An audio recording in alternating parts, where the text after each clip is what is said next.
Live from Wichita, Kansas, Arkansas Travelers Baseball is on the air. Hello again, everybody. This is Phil Elson, and welcome to Lawrence Dumont Stadium. Tonight, the Minor League Baseball and the Texas League present the Arkansas Travelers and the Wichita Wranglers in Game 3 of a 6-game series.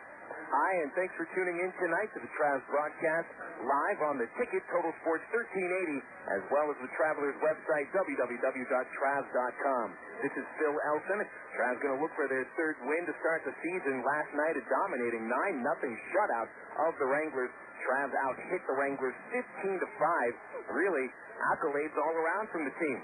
Pitching staff was tremendous, led by Rich Fisher, a 5-inning start, allowed just 4 hits, picked up 5 strikeouts, just 1 walk, as Fish picked up his first win of the season after winning only 5 games in 2003. The bullpen combination of Willie Colazzo, Scott Schneider, and Cliff Smith held the Wranglers to only 1 hit out of the final 4 innings. Meanwhile, offensively, the Travs really busted out as Jason Aspito knocked in the go-ahead runs in the second inning with a 2-run single. Rudy Gomez led the offense, however, with 4 singles and 4 runs batted in as the Travs won. Going away, Travs scored 6 runs in the final 3 innings to put the ball game away. Tonight, the Travs will send left-hander Tim Bittner to the mound in his first appearance at the Double-A level. Bittner was traded by the White Sox last year to Anaheim, and all that Tim did with the Angels in Rancho Cucamonga is win 5 of his 6 starts and allow only 5 runs in 32 2/3 innings. He's one of the 3 left-handers that the Travs feature in their starting rotation this season. Travs will be opposed by Kyle Middleton, who is moving up in the rotation after Zach McClellan was dealt to the Colorado Rockies a couple of nights ago. Thanks for tuning in to the Travs ITT Technical Institute pregame show. A reminder that ITT Tech is committed to helping students develop the skills and the knowledge to pursue opportunities in technological fields such as computer drafting and design. And at ITT Tech, you can learn specialized techniques in a hands-on environment that helps you reach your potential. You can call ITT Tech locally at 501-565-5550 or learn more online at itt-tech.edu. Come back after this break on the ITT Tech pregame show. We will run down yesterday's Texas League action and the action across the Angels farm system on the ITT Tech pregame show here on the ticket, Total Sports 1380. I am a lead technician and work in quality control for a small electronics company. I supervise 4 technicians daily and direct the testing and calibration of products. Matthew O'Mullane earned a Bachelor of Applied Science degree in Automated Manufacturing Technology in 2002 and a Bachelor of Applied Science degree in Electronics Engineering Technology in 2003 from the ITT Tech in Indianapolis, Indiana. ITT Tech has allowed me to get to where I eventually want to go. Call 1-800-ITT-TECH or visit us on the web at itt-tech.edu. ITT Technical Institute, education for the future. It started just like fun, socially. A sweet potato here, a churro there. I mean, what's the big deal? Just a few carbohydrates, right? But then the craving started. Crackers, pancakes, toast points, it didn't matter as long as it had carbs. I started ignoring my friends and family unless they had just made lasagna. Luckily, that's when my bartender told me about Miller Lite. With half the carbs of Bud Light, you can enjoy a great-tasting, less-filling beer without having to ride the C train. Don't let carbs ruin your life. Miller, good call. For 12 ounces, Miller Lite contains 3.2 grams carbohydrates. Bud Light contains 6.6 grams. Miller Brewing Company, Milwaukee, Wisconsin. Ed and I sell soft drinks for ball games, and he first told me about BC powder. We carry big trays of drinks up and down stadium steps. Man, it's a killer. And with a backache, that tray feels heavier and heavier. And the stairs are tough on your knees. One night I was dragging, and the game wasn't half over. I told Brian he needs a BC to stop the pain fast, because he goes to work quick. BC stops the pain, got me right back to work. BC goes down easy with a soft drink, but don't tell the boss, okay? BC, pain relief at the speed of powder. Use as directed. Welcome back to Wichita with the sun shining brightly in the sky. The clouds broke earlier this afternoon after pretty much rain all of yesterday and during the early morning and late morning today. But right now, a beautiful early evening in Wichita. So again, the sun shining brightly and just a few clouds up above us. We'll have no problem getting today's game in. It's going to be very windy and quite cold. It should get in to the mid to low 40s once this game is finished. Well, welcome back to the Travs ITT Tech pregame show. Phil Elson here with you. We're going to run down the Texas League scores from yesterday. And there's one game we couldn't tell you about, and that's because it wasn't played. The Tulsa Drillers and the Frisco Rough Riders rained out yesterday at Driller Stadium. The decision was made to call the game at about 4:30 in the afternoon after the rain came through Wichita. They made their way into Tulsa. And as I understand, those same rains got into Little Rock last night as well. So Tulsa and Frisco did not play last night, and no word on when they're going to make that one up. Well, El Paso picked up their second win of the season, 5-2 against the Round Rock Express at Cohen Stadium. Brian Barden, the Diablos' third baseman, hit a single, double, and triple. Plus, he scored a couple of runs, leading the Diablos to that second consecutive victory. El Paso right-hander Lance Cormier went 7 innings for the victory, allowing only 1 run on 5 hits and a couple of walks. Matt Wilkinson allowed the tying run to the plate in the ninth, but the Diablos' closer struck out former Traveler Junior Zamora to end the game. Junior also knocked a pinch hit triple and scored a run for the Express. The Round Rock drops to 0-2 to start the season. Over in First American Bank Ballpark at Midland, a crazy game with the Rockhounds defeating San Antonio 12-11. This game featured 23 runs, 27 base hits, 9 pitchers, and 6 home runs. John Weber ended the game with a tie-breaking 2-out homer in the ninth against Missions reliever Rick Guttormson. We'll practice that name before we get out to San Antonio. The Missions rallied for 8 runs in the 7th inning, highlighted by a Greg Jacobs grand slam. Jacobs finished the game 4 for 4, plus the granny and a pair of doubles. John Baker and Jeremy Brown each with a home run for the Rockhounds, who start the season 2-0. Today in the Texas League, a full slate of games. They can get them all in. Tulsa and Frisco supposed to be playing out at Driller Stadium tonight.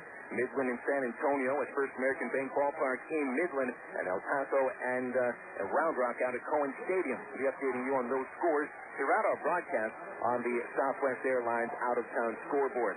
Now a look at the AgPro Farm Report brought to you by AgPro of England, your John Deere dealer. You can get a hold of AgPro by dialing them at 800-264-2524 for AgPro. Starting with the Angels AAA affiliate, the Salt Lake Stingers ran their record at 2-0 start in the season yesterday as the Stingers rallied for 5 runs in the bottom of the 9th inning, defeating the Fresno Grizzlies 6-5. Ryan Speck 3 for 4 with a double. The ex-Traveler knocked in a run, as well as former Trav first baseman Rob Quinlan. Gary Johnson at 3 base hits, 2 with an RBI.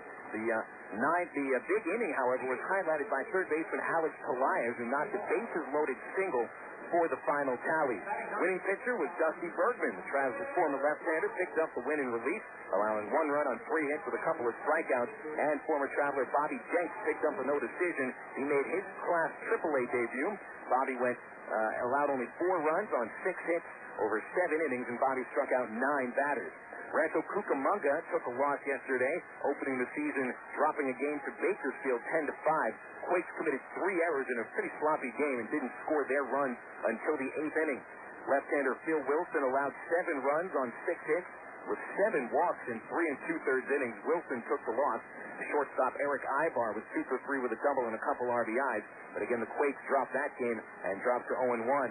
Cedar Rapids, a loser yesterday, falling to Peoria, the Cardinals affiliate in the Midwest League by the final score of 7-2. Right-hander Kevin Jackson took the loss, allowing 4 runs on 6 hits in 4 1/3 innings. Lefty Jesse Smith in relief did strike out 4 batters in 3 shutout relief innings. Caleb Mayer with a couple of hits and a double and an RBI for the Colonels, but Cedar Rapids takes the loss. The 2 teams that won in the Angels farm system yesterday, Arkansas and Salt Lake. The AA and AAA teams of the Angels start out the season 2-0. So we'll take a break here on the Trav's IT Take pregame show. When we return, we'll have a chat with Trav's center fielder Tommy Murphy. That's after this break on the Ticket. Total Sports 1380. What's up, Sprite Remix drinkers? Your man the Trick, and I'm bringing you that remix, man. Down south flavor. Taste it.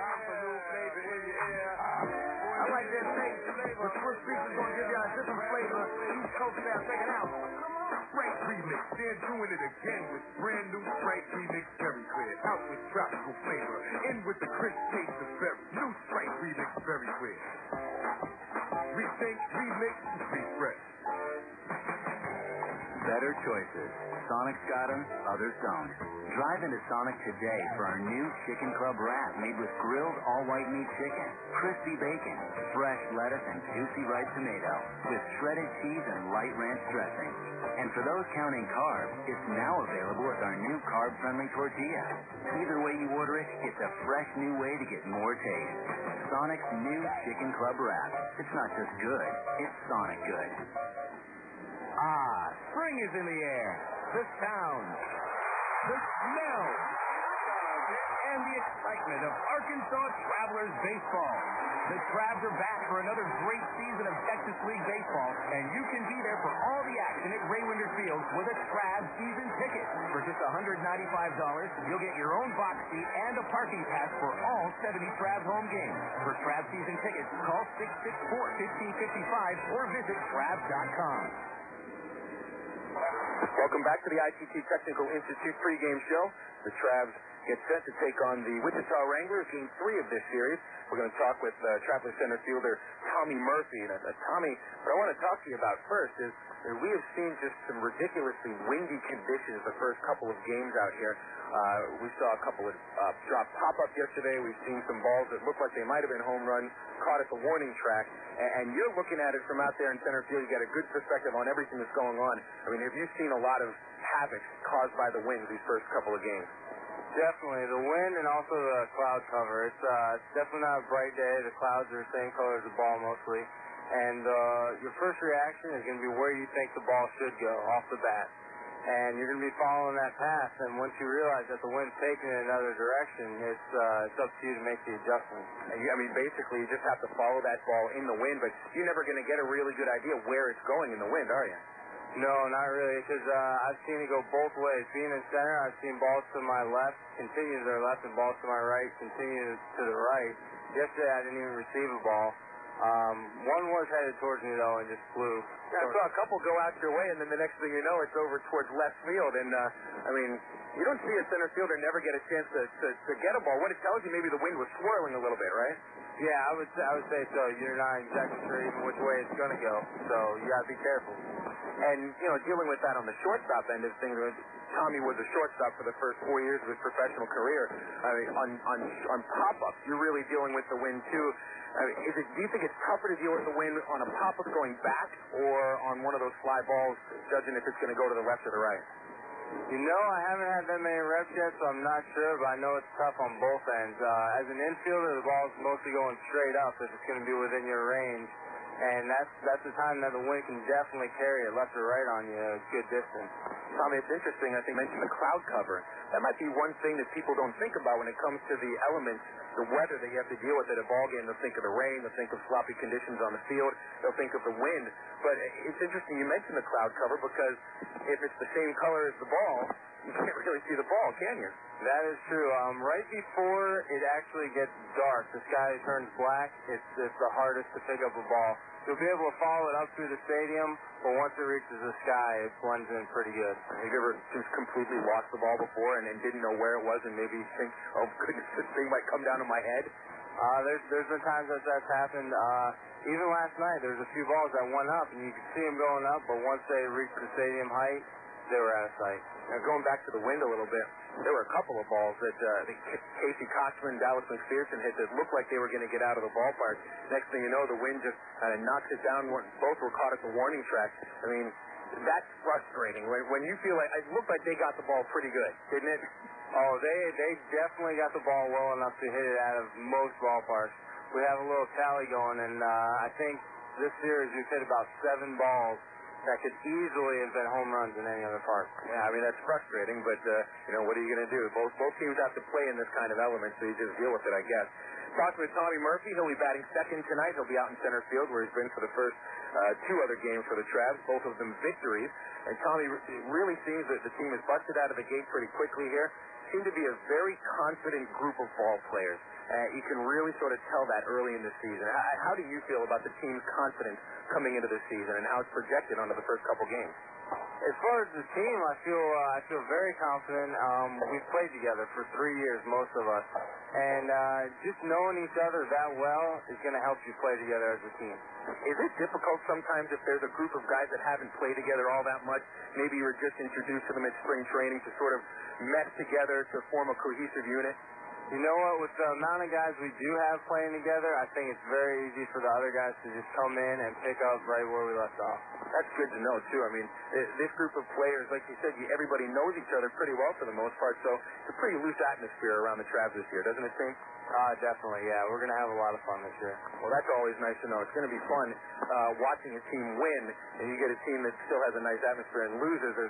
Is there much fun in losing ever? Or really, is the fun based upon winning? It's never fun to lose, but you have faith in your team, and you know you're going to get them the next day. All right, Tommy. Well, let me ask you one final question about the move from shortstop out to center field. Now, I've never seen you play shortstop before, but reading on some stuff and talking to some players before, I know that you're a pretty good shortstop. Now you move out into the outfield, center field. These are two positions that are very, very athletic. You need to be a good athlete to be able to play them, and I think it said a lot about how the Angels viewed you as an athlete to move you into center field. What was your take on the idea of moving into center field? Well, I just found out maybe a month ago, and, you know, it's a good move for me. I'm really happy, and the reasons that I got from the top, people was that it was my chance to step forward in the game. And, whatever it's going to take to step forward, that's what I'm willing to do. You think it's a little bit of a learning process? Is it tough to learn a completely new position like center field, and do you think you're taking to it pretty well? I'm moving slowly but surely, and, I enjoy playing out there. I enjoy learning, and I think it'll be a good move in the end. All right, well, we look forward to watching you play out there, and Tommy, thanks for your time. Have a great game today. Thank you. We'll be right back after this. We'll run down the starting lineups on the ITT Tech pregame show here on the Ticket Total Sports 1380. He joined the Air Force in 1964 and served in Vietnam. He commanded forces in the far corners of the globe. Rising through the ranks, he served as a 3-star general at the Pentagon. You'd think 30 years of distinguished service would be plenty. But if you're Norman G. Leasy, Lieutenant General, retired United States Air Force, that's just the beginning. Today, he's pursuing a new career as Walmart's Vice President of National Government Relations. Norm's journey took him near and far, through Asia, Scandinavia, Europe, the Middle East, and Webster University, where he earned a master's degree that served him well in his career. I'm Bob Costas, member of the board of Webster University. All Webster campuses around the world share the same belief.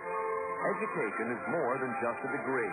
It's real knowledge for real-world success. For more information about graduate degrees from Webster University in Little Rock, visit them on the web at webster.edu or call them 800-828-2598. Ameripride Services is the linen and apparel company to get your team into a professional uniform program. Ameripride features a wide range of high-quality, custom programs for the manufacturing industry, hospitality and food service, medical or dental uniforms, and professional and executive wear. Call 664-5575 to schedule a presentation with an Ameripride consultant. Also specializing in the finest quality table linens, rental mats, and restroom services. Call 664-5575 for Ameripride, the official garment supplier of the Arkansas Travelers. You're listening to Arkansas Travelers Baseball on the Ticket. Total Sports 1380. KDXE, North Little Rock.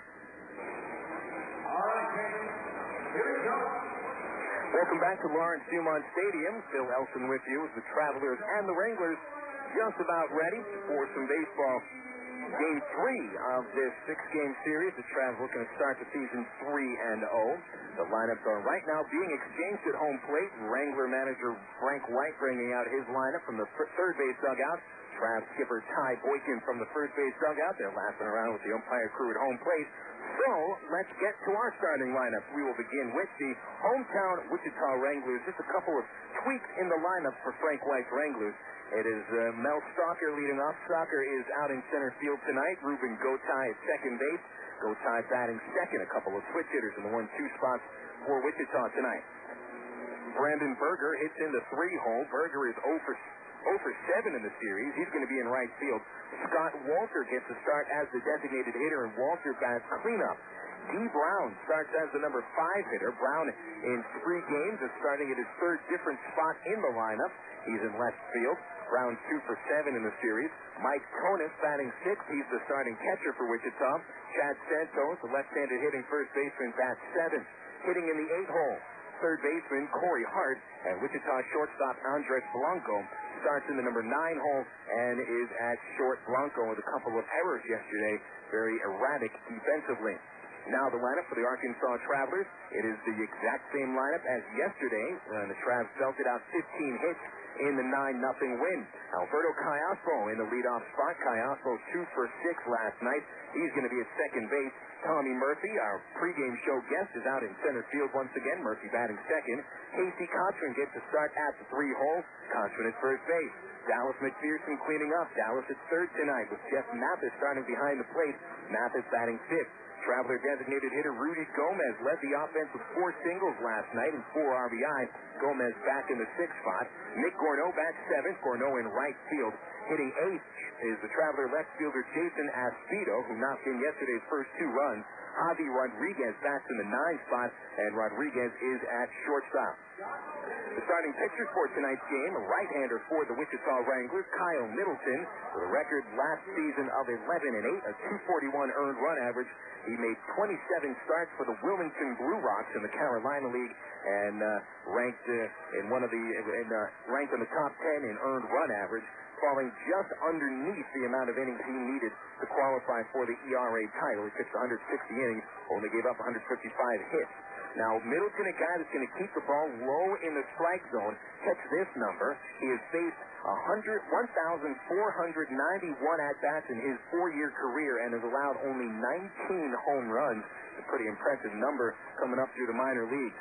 Now on the mound for the Arkansas Travelers tonight is left-hander Tim Bittner. He's going to make his Double-A debut this evening, standing 6'2", 200 pounds. Bittner joined the Angels organization last year, late July, when he was traded from the White Sox over to Anaheim in the deal that got Chicago Scott Schoenweiss.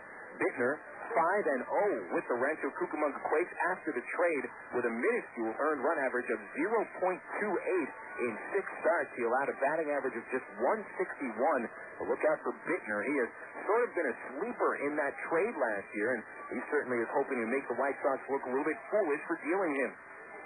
So there you have it, the starting lineup. And we are still waiting for the Wranglers to be introduced to the field, as many of the fans around here, well, I shouldn't say many of the fans. This is a pretty sparse attended game tonight, folks. Last night they paid attendance about 830, and there is virtually nobody at the ballpark tonight. It is friends and family night at Lawrence Dumont Stadium along the banks of the Arkansas River. Well, we do have some time now, so we can run down some out-of-town scores on the Southwest Airlines out-of-town scoreboard. Reminder, fans, that Southwest Airlines is the official airline of the Arkansas Travelers, and Southwest Airlines is also your gateway to 60 destinations in the United States. Always easy to log on for low fares at www.southwest.com. A quick update on the Texas League. The game in Tulsa between the Rough Riders and the Drillers has been rained out. The second consecutive night that the Drillers have had their game rained out. So no Friday game, no Saturday game for Tulsa. It appears that they're only going to schedule one doubleheader for this opening 6-game series, and it will be on Monday when the Drillers will host Frisco in the first doubleheader of the season. They should be able to get tomorrow's game in the afternoon at Tulsa. Once again, the Drillers and the Rough Riders rained out for the second consecutive night. San Antonio and Midland will be getting underway very shortly, and Round Rock and El Paso are supposed to start about 30 minutes after our game here in Wichita. Over to the Major League, plenty of games that were finals earlier today, a couple games in progress right now. In the American League, it's Baltimore with a 4-3 advantage at Tampa Bay in the bottom of the 5th inning. Melvin Mora connecting on his first home run of the season for the Orioles. Top 4 in Boston, the Red Sox and the Blue Jays are scoreless currently. Later tonight, ex-Traveler John Lackey makes his first start of the season for Anaheim as the Angels take on the Texas Rangers in Arlington. It's Kenny Rogers on the mound for the Rangers. Currently in the National League in progress in the bottom of the 5th in Florida, The Phillies hold a 3-2 lead against the Marlins. Heath Choi with the only home run of the game for Florida. Cubs at Atlanta, 1-0 lead for the Braves. That's in the bottom of the fourth. Mets and Montreal are scoreless in Canada in the top of the fourth. Later tonight in the National League, it's San Diego hosting San Francisco. Kirk Reeder for the Giants. Brian Lawrence is the starter for San Diego. St. Louis sends ex-Trav Matt Morris to the mound for his second start of the season. Looks to get revenge on a loss that he started his season on. Arizona hosting St. Louis. It's Steve Sparks on the mound for the Diamondbacks in Colorado and Los Angeles tonight at Dodger Stadium. That is the latest game to start tonight. Denny Stark for the Rockies. Hideo Nomo for the L.A. Dodgers. Final scores from earlier today in the Major League. We'll start in the American League, where Seattle was defeated by Oakland 2-1. Oakland right-hander Tim Hudson pitching a complete game, 4-hitter in his first start of the season. Allowed 1 run on 4 hits, a couple of strikeouts, and no walks for Hudson. Gil Mesh took the loss, pitched well, allowing 7 hits and a couple of runs in 6 2/3 innings. That was not enough as the A's pick up the victory 2-1 against Seattle, pardon me. Cleveland and Kansas City today, 10 innings it took, and KC picks up the win 7-6 against the Indians. Royals tallied 3 runs in the 9th inning to tie the ball game. Mark Sweeney with a 2-run single to tie it up and send it into the 10th. And Aaron Giles, brother of former Traveler Jeff Giles, with a single in the 10th inning to knock in the winning run, and Kansas City wins that game in 10 innings.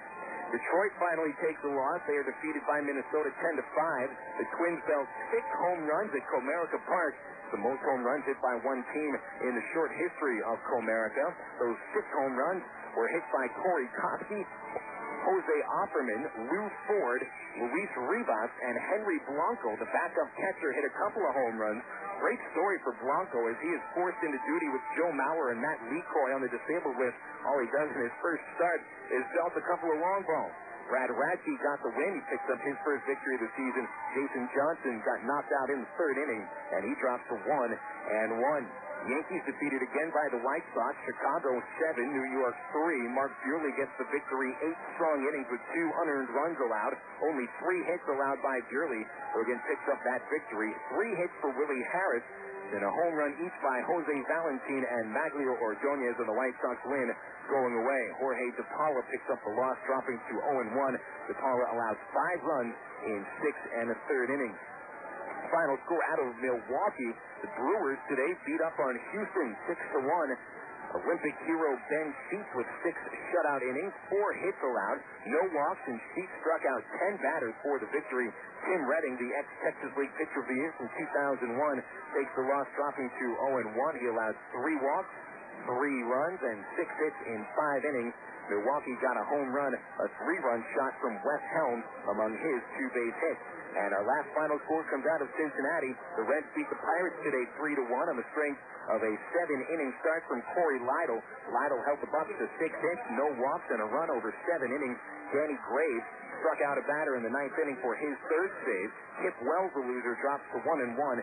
Cincinnati got another homer from Adam Dunn. He now has 3 long balls on the season. D'Angelo Jimenez and Lyle Trio each with a pair of base hits, and the Reds win going away. There you have it. Your score is up to date now on the Texas League and the majors, thanks to the Southwest Airlines out-of-town scoreboard. Don't forget, Southwest Airlines is the official airline of the Arkansas Travelers, and you can get them online, www.southwest.com. Well, finally, the Wranglers are introduced to the field. And before we do anything else, we will turn up the crowd microphone, and yes, they did hand an on-field microphone for the young lady who's going to sing the national anthem. They forgot to do that yesterday, and we couldn't hear it.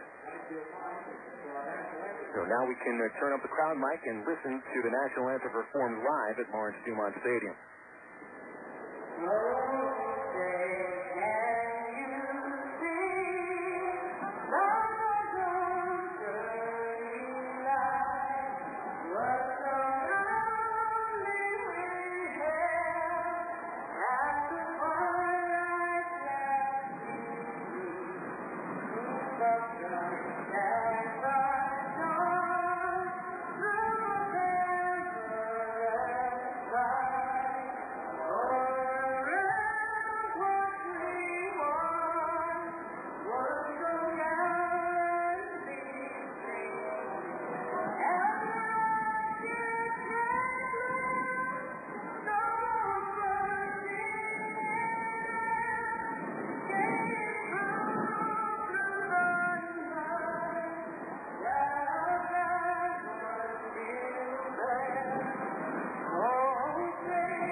Beautiful job of the Star Spangled Banner out here at Lawrence Dumont Stadium. And now we are just about set for baseball. Phil Elson alongside you. Thanks for tuning in tonight on the Ticket. Total Sports 1380 is your home for Traveler Baseball and Sporting News Radio all season long.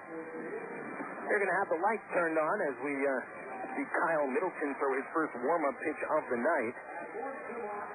You heard Tommy Murphy during our pregame show talk about the cloud cover being a factor on the ball game when it comes to weather, but tonight the cloud cover should not be a factor. Right above the ballpark is blue skies and just a few clouds off in the distance. It should be a cold night, but a clear night mostly, as the Travs look to win their third consecutive game and jump out of the gate pretty quickly.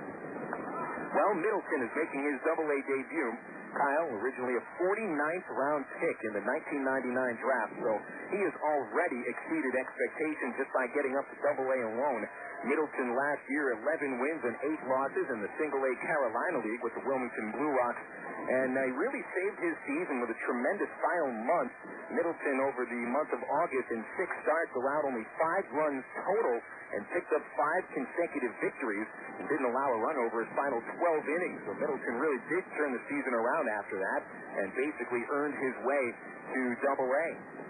Very inconsistent season, however, as Middleton started last year 5-1. He ended up losing 6 consecutive starts from mid-June till middle July, and then, as I mentioned, ended the season with that tremendous spurt, just like Trav starter Tim Bittner did when he ended his 2003 season by winning 5 of 6 starts in the month of August with Rancho Cucamonga. So it looks like a couple of pitchers who ended the 2003 season with a lot of confidence making their Double-A debuts tonight. You can hear the wind coming through the crowd microphone already as Alberto Callaspo steps into the batter's box and takes the first pitch of the ball game low and inside. 1-0 to count. The game starting 9 minutes late today at 7:09. Callaspo is batting left-handed. The Travs second baseman stands close to the box and takes a pitch low and inside. Count runs to 2-0. Alberto is followed in the Travs order by Tommy Murphy and Casey Kotchman. Middleton is a big guy, right-hander, standing 6'6", 230 pounds. Alberto showing bunt, and he'll take a fastball right down the middle. 2 balls, 1 strike. Middleton, I mentioned, 230 pounds, and being 6'6", you'd expect him to throw in the mid-90s. Here comes the 2-1. And Alberto hits it on the ground up the middle. Base hit into center field. Callaspo with his 3rd hit of the series. And he started yesterday's game with a base hit up the middle. Travs ended up winning that baby 9-0. So pretty nice start to the game today. Here comes our pregame show guest, Tommy Murphy. Tommy, a switch-hitting former shortstop, current center fielder, will bat from the left side against Middleton. And Callaspo taking that lead off of first base. Travelers yet to steal a base in the first 2 games of the season. From the stretch, Middleton delivers, and Murphy chops it on the ground through the hole at second base. It's hit into right field, a base hit. Here goes Callaspo around second. He gets to third with no problem, and the Travelers have runners at the corners with nobody out in the first. Already this team is in business. With the middle of the order coming up, Kotchman strides to the plate, still looking for his first RBI of the season. So Murphy attacking the first pitch he saw. And Callaspo never even went into motion. It was not a hit-and-run play. It's the fact that you hit ground balls on this artificial turf infield surface, the ball's going to speed up as it gets towards the outfield. So runners at the corners, the middle infielders positioned for a double play. Kotchman, left-handed hitter. He'll take a slider outside for ball 1. Mentioned you expect Middleton to throw pretty hard, being that he's 6'6", 230 pounds, but that is not the case. Middleton tops out about 91, 92 miles an hour. That's not chump change, but it's not power pitching. The 1-0 pitch grounded up the middle, could be 2, fielded by Blanco at shortstop for 1 out, and he flips to first base to complete the double play. Callaspo does score from third base, so Kotchman will not get credit for an RBI, but his double play puts the Travelers up 1-0. The double play goes 6-3, an unassisted put out at second base as Blanco fielded it right at the bag. To be honest, he may have had a chance to come home with the baseball and possibly get Callaspo. So the Travs leading 1-0. Bases empty for Dallas McPherson, and a fastball misses inside 1-0. So Kotchman again will not get credit for the RBI and still looks for his first run batted into the season. Here's the 1-0 to big Dallas McPherson. He'll take a slider in the dirt. 2 balls, no strikes. He still will take that ground ball double play. It did knock a run home. However, the Travs were positioned for a very big inning. Now it'll take some ridiculous sort of rally in order to put up a big inning here. Here's the 2-0. McPherson grounds it up the middle. Second baseman Gotay flips to the shortstop Blanco, and he fires to first for the out on McPherson. Very nice play by Gotay and Blanco, and they seem to work well together. 4-6-3 goes the put out at first base, and the Travelers are finished in the first inning. They do score 1 run on 2 base hits. Nobody left on. Bottom of the first coming up, Travs lead 1-0 here on the ticket. Total Sports 1380. There's a story involving Yogi Berra, the well-known catcher for the New York Yankees, and Hank Aaron, who at the time was the chief power hitter for the Milwaukee Braves. The teams were playing in the World Series, and as usual, Yogi was keeping up his ceaseless chatter, intending to pep up his teammates on the one hand and distract the Milwaukee batters on the other. As Aaron came to the plate, Yogi tried to distract him by saying, "Henry, you're holding the bat wrong. You're supposed to hold it so you can read the trademark." Aaron didn't say anything, but when the next pitch came up, he hit it into the left field bleachers. After rounding the bases and touching home plate, Aaron looked at Yogi Berra and said, "I didn't come up here to read. I'm Mark Evans, pastor of the Church of Rock Creek." To be successful in life, you've got to know why you're standing at the plate.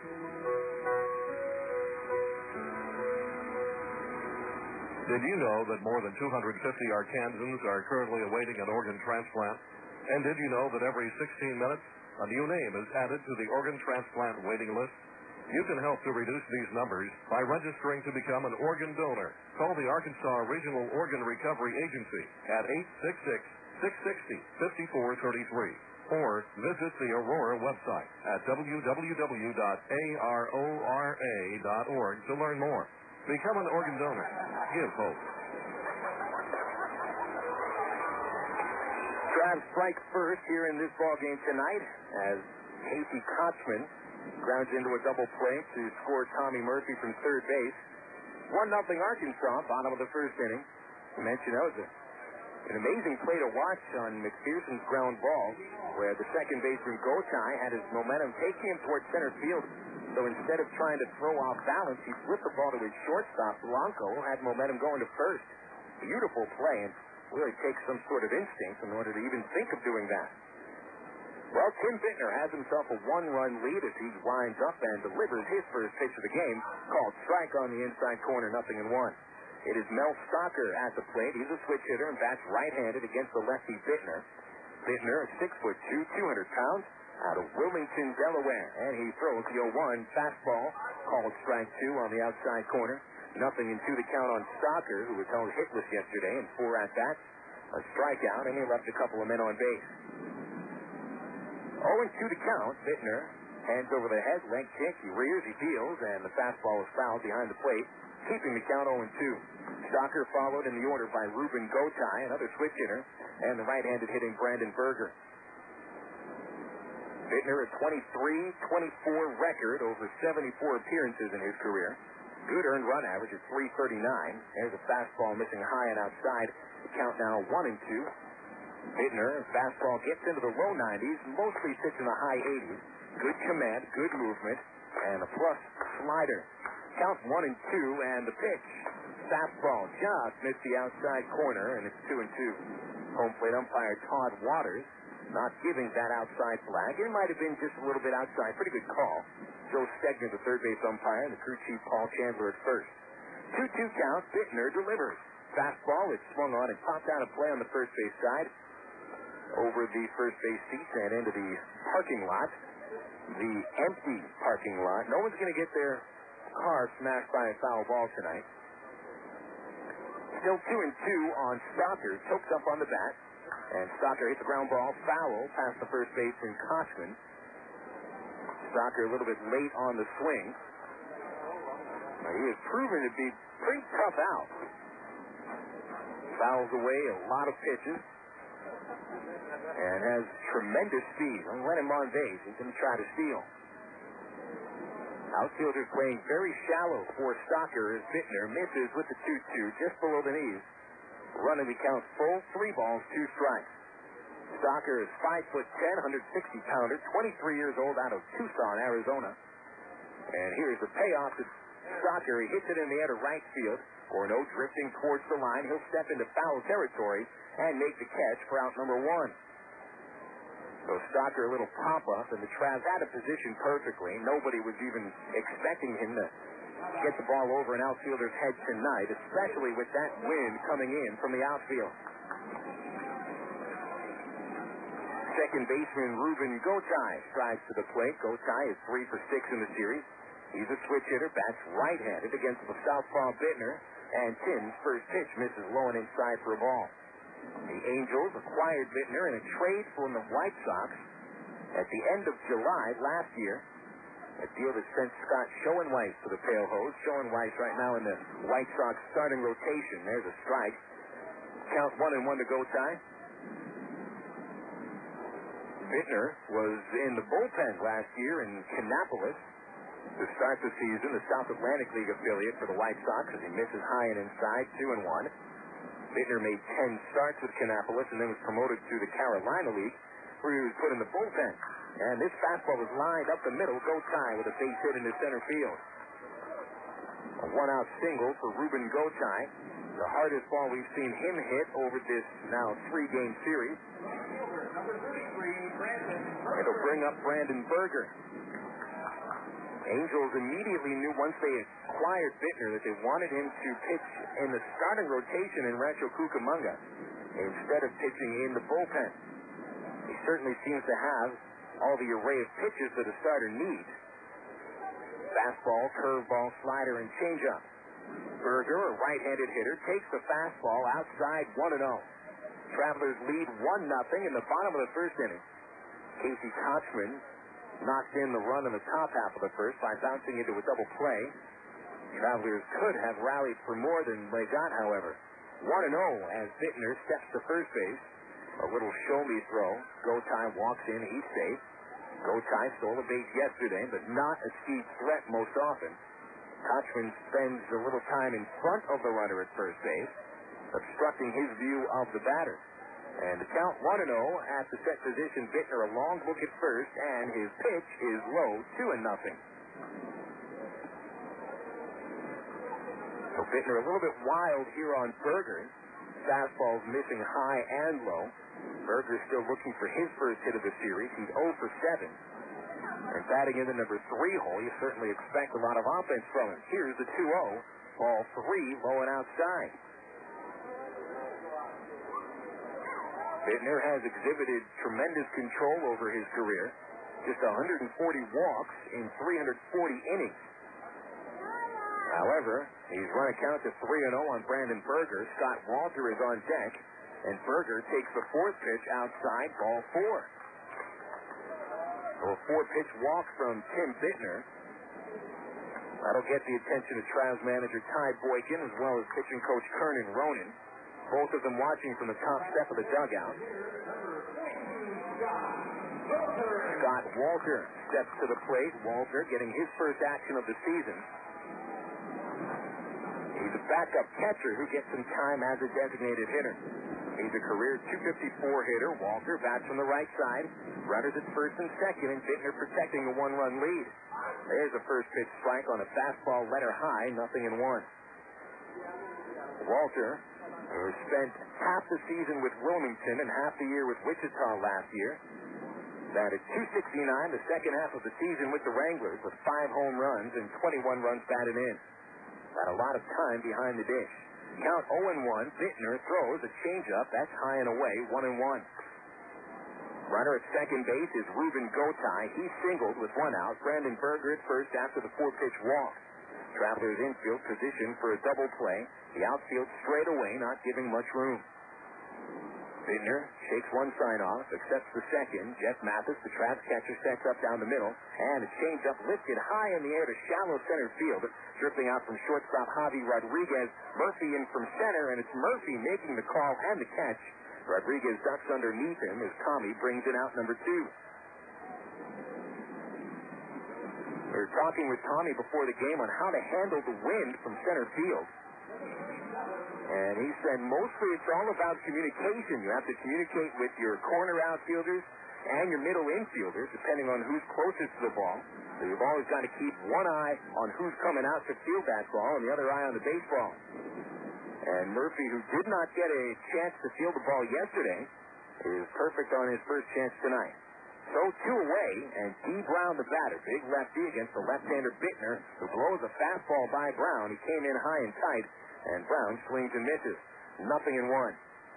D. Brown, 2 for 7 in the series with a run batted in. A sacrifice fly on opening night is all he has to show. Runners at first and second, 2 outs. Bittner to the stretch, the count 0-1. The pitch, fastball. Strike 2, inside corner. Brown doesn't like that call and slumps his shoulders a bit as he steps out of the box and takes a practice swing. And Brown back out there, stands deep in the box, gives the outside corner. Outstanding power prospect who has yet to really hit the ball very hard in the first 3 games of the series. He did tomahawk a ball out of the park yesterday, but it was fouled by about 100 feet to right field. And, of course, that doesn't count. 0-2 to count as Bittner takes a long look at the sign. He gets it into the stretch, and the 0-2 pitch. Curveball, ring him up, strike 3. Beautiful breaking pitch, and Bittner gets out of the inning unscathed in the first. No runs, 1 hit, and 2 runners left on base. Heading into the second inning in Wichita, the Arkansas Travelers 1 and the Wichita Wranglers 0 on the ticket. Total Sports 1380. I'm 71. I'm 65. I'm 68. I'm 53. I'm 70. I'm 47. And we've all had a heart attack. In fact, heart disease kills more women than cancer. If you experience symptoms such as chest discomfort, pain in the chest, shoulder, neck, jaw, or arm, shortness of breath, and nausea, go to the emergency department immediately. I'm 57. I'm 49. I'm 38. Baptist Health, Arkansas's premier heart care leader, is working to increase awareness of heart disease and its symptoms, and to let you know what you can do to prevent it, like paying attention to your diet, watching your blood pressure, and regular exercise. With a little effort on your part, you have the potential to add years to your life. For a free brochure about heart disease, call 1-888-BAPTIST or visit our website at baptist-health.com. Baptist Health, all our best. Go your own way with National Car Rental. Take a one-tank trip and discover Arkansas. National's great weekend special is just what you need to take a trip to the Ozarks. Or get your friends together and rent a minivan to visit historic Eureka Springs. National offers a wide choice of sizes and styles. From luxury cars to vans and sport utility vehicles. Unlimited mileage rates are available. National Car Rental has 2 convenient locations. Little Rock Airport and North Little Rock at 1319 Pike Avenue. See National Car Rental's ad in the yellow pages for more information. Go your own way with the National Car Rental.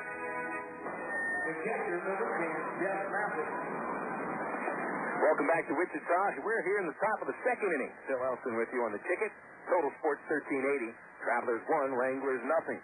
It's Jeff Mathis leading off the second inning, and a curveball from Kyle Middleton is in for strike 1. Middleton facing the Travs 5, 6, and 7 hitters. Mathis, Rudy Gomez, and Nick Gorneault, 3 right-handers. Mathis steps back in, and he offers at a bunt. He misses at a curveball, strike 2. The Travs manager, Ty Boykin, maybe not something he's going to call very often, having your catcher try to bunt for a base hit. I think that was something Mathis was more or less trying to do himself with the third baseman playing deep. Here's the 0-2. Curveball in the dirt, and Mathis takes it. 1 ball, 2 strikes. Mathis yesterday, a couple of hits. He's 4 for 9 in this series. Opening night, he was the BC Powder player of the game. He knocked in 3 runs with a triple and a single. And Mathis with another double last night. The 1-2 swing and a foul back this way. Look out. Right in front of the broadcast booth and bounces back down to the field. As we've mentioned many times on the Travs broadcast from out here in Wichita, we are unprotected from baseballs that fly into the broadcast booth. So I'm currently wearing a catcher's mask. Here's the 1-2 pitch to Mathis, and he bounces it back to the pitcher. That's played by Middleton. Easy flip to first base for the out. 1 away. It brings up Rudy Gomez. Some story, Rudy Gomez. Gomez was pretty much out of baseball completely in the 2000 and 2001 seasons. did not play a single game either of those years. Played some independent ball in 2002 and 2003. Made his way back to affiliated ball with the Angels at the very end of the 2003 season. Now he's an everyday player at Double-A with the Angels. And he swings at the first pitch. A tapper to the second baseman, Ruben Gotay. Easy flip to first. And there's 2 quick outs in the second inning. A 1-0 score. The Travelers leading here in the top of the second inning. Travelers won on opening night 6-2 and dominated throughout yesterday's game, winning 9-0. Here's Nick Gorneault, who I think in the first couple of games has hit the ball harder than any other Traveler. Saw a couple of doubles last night that Nick hit, both of them screaming line drive to center. First pitch, high and away, ball 1.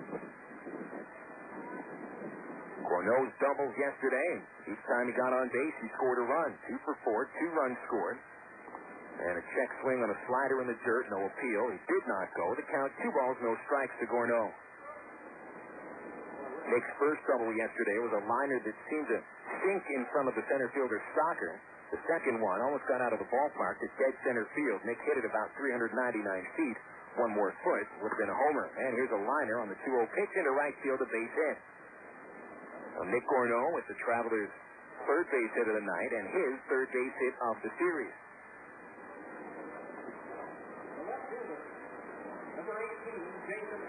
This brings up Jason Aspito.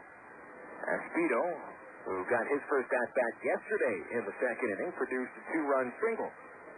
Standing in from the left side, Aspito was 2 for 5 yesterday, and he is 2 for 9 in the series. Gorneault takes off on the first pitch. It's hit and run. Aspito swings and misses. The throw to second base, ends up in center field, but backed up by Stocker. The center fielder keeps Gorneault at second base. Nick, not known for his tremendous speed, and the reason is he doesn't have tremendous speed. Yet Gorneault manages to steal that base. His 31st career steal. Nick last season stole 13 bags and was caught 6 times. A good throw probably gets Gorneault, but Tonis' throw bounced twice before it got towards second. So the count 0-1, a runner in scoring position for Aspito, and he takes ball 1 low and inside. 1 ball, 1 strike to Aspito. Jason, just like Tim Bittner, was a former White Sox farmhand. Seems like the Angels have made a lot of minor league deals involving the Chicago White Sox. The 1-1 pitch is a slider low and inside. 2 balls, 1 strike.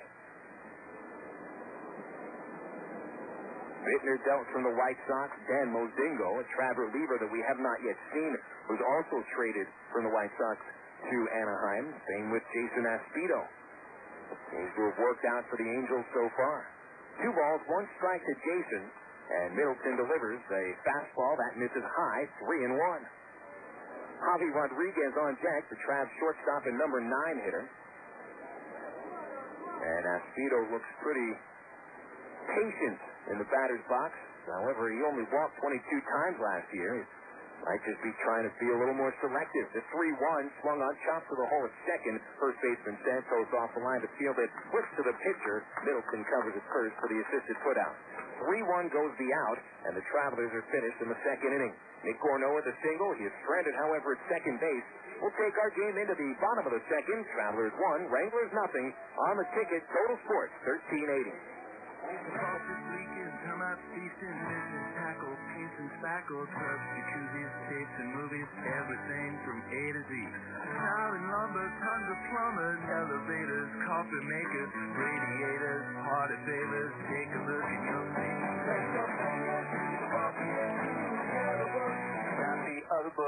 When it comes to making their buying decisions, people today let their fingers do the walking through Yellow Book's Yellow Pages. It's no wonder. Yellow Book's packed with money-saving coupons, restaurant menus, and vital community info. And with more ads than ever before, it has everything you need right at your fingertips. It's easy to spot. Just reach for the Yellow Directory with the map on the cover and join the smart shoppers who choose Yellow Book, not the other book. Put your business in Yellow Book. Call 1-800-YB-YELLOW. Not the other book.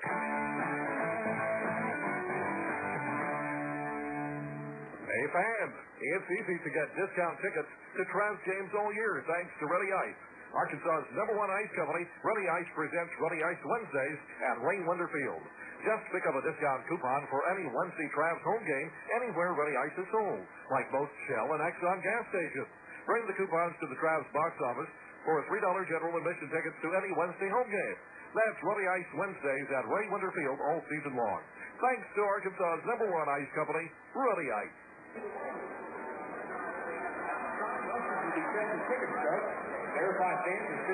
Back at Wichita's Lawrence Dumont Stadium, Phil Elton with you on the ticket Total Sports 1380. Bottom of the second inning, and the Travelers leading 1-0. Tommy Murphy scoring the game's lone run as he scored from third base on a double play hit by Casey Kotchman.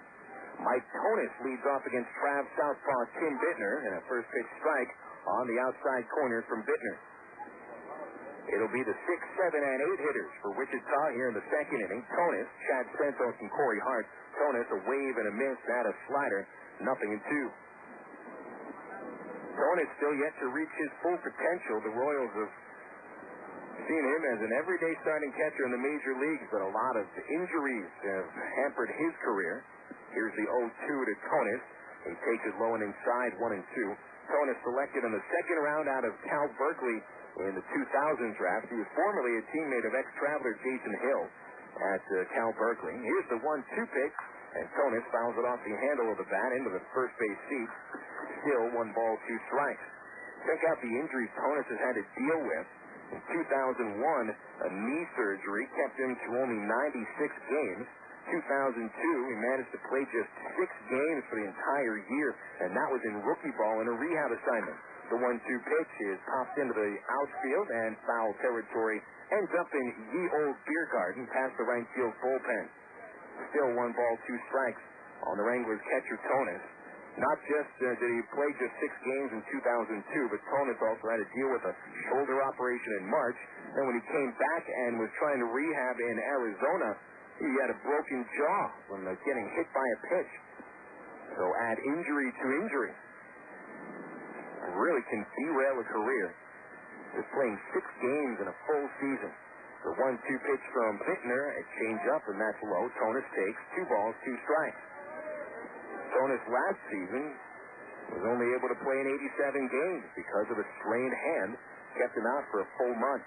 Bittner's 2-2 is lined high to right field, sending Nick Gorneault streaking back, and in front of the warning track, he makes the catch for out number 1.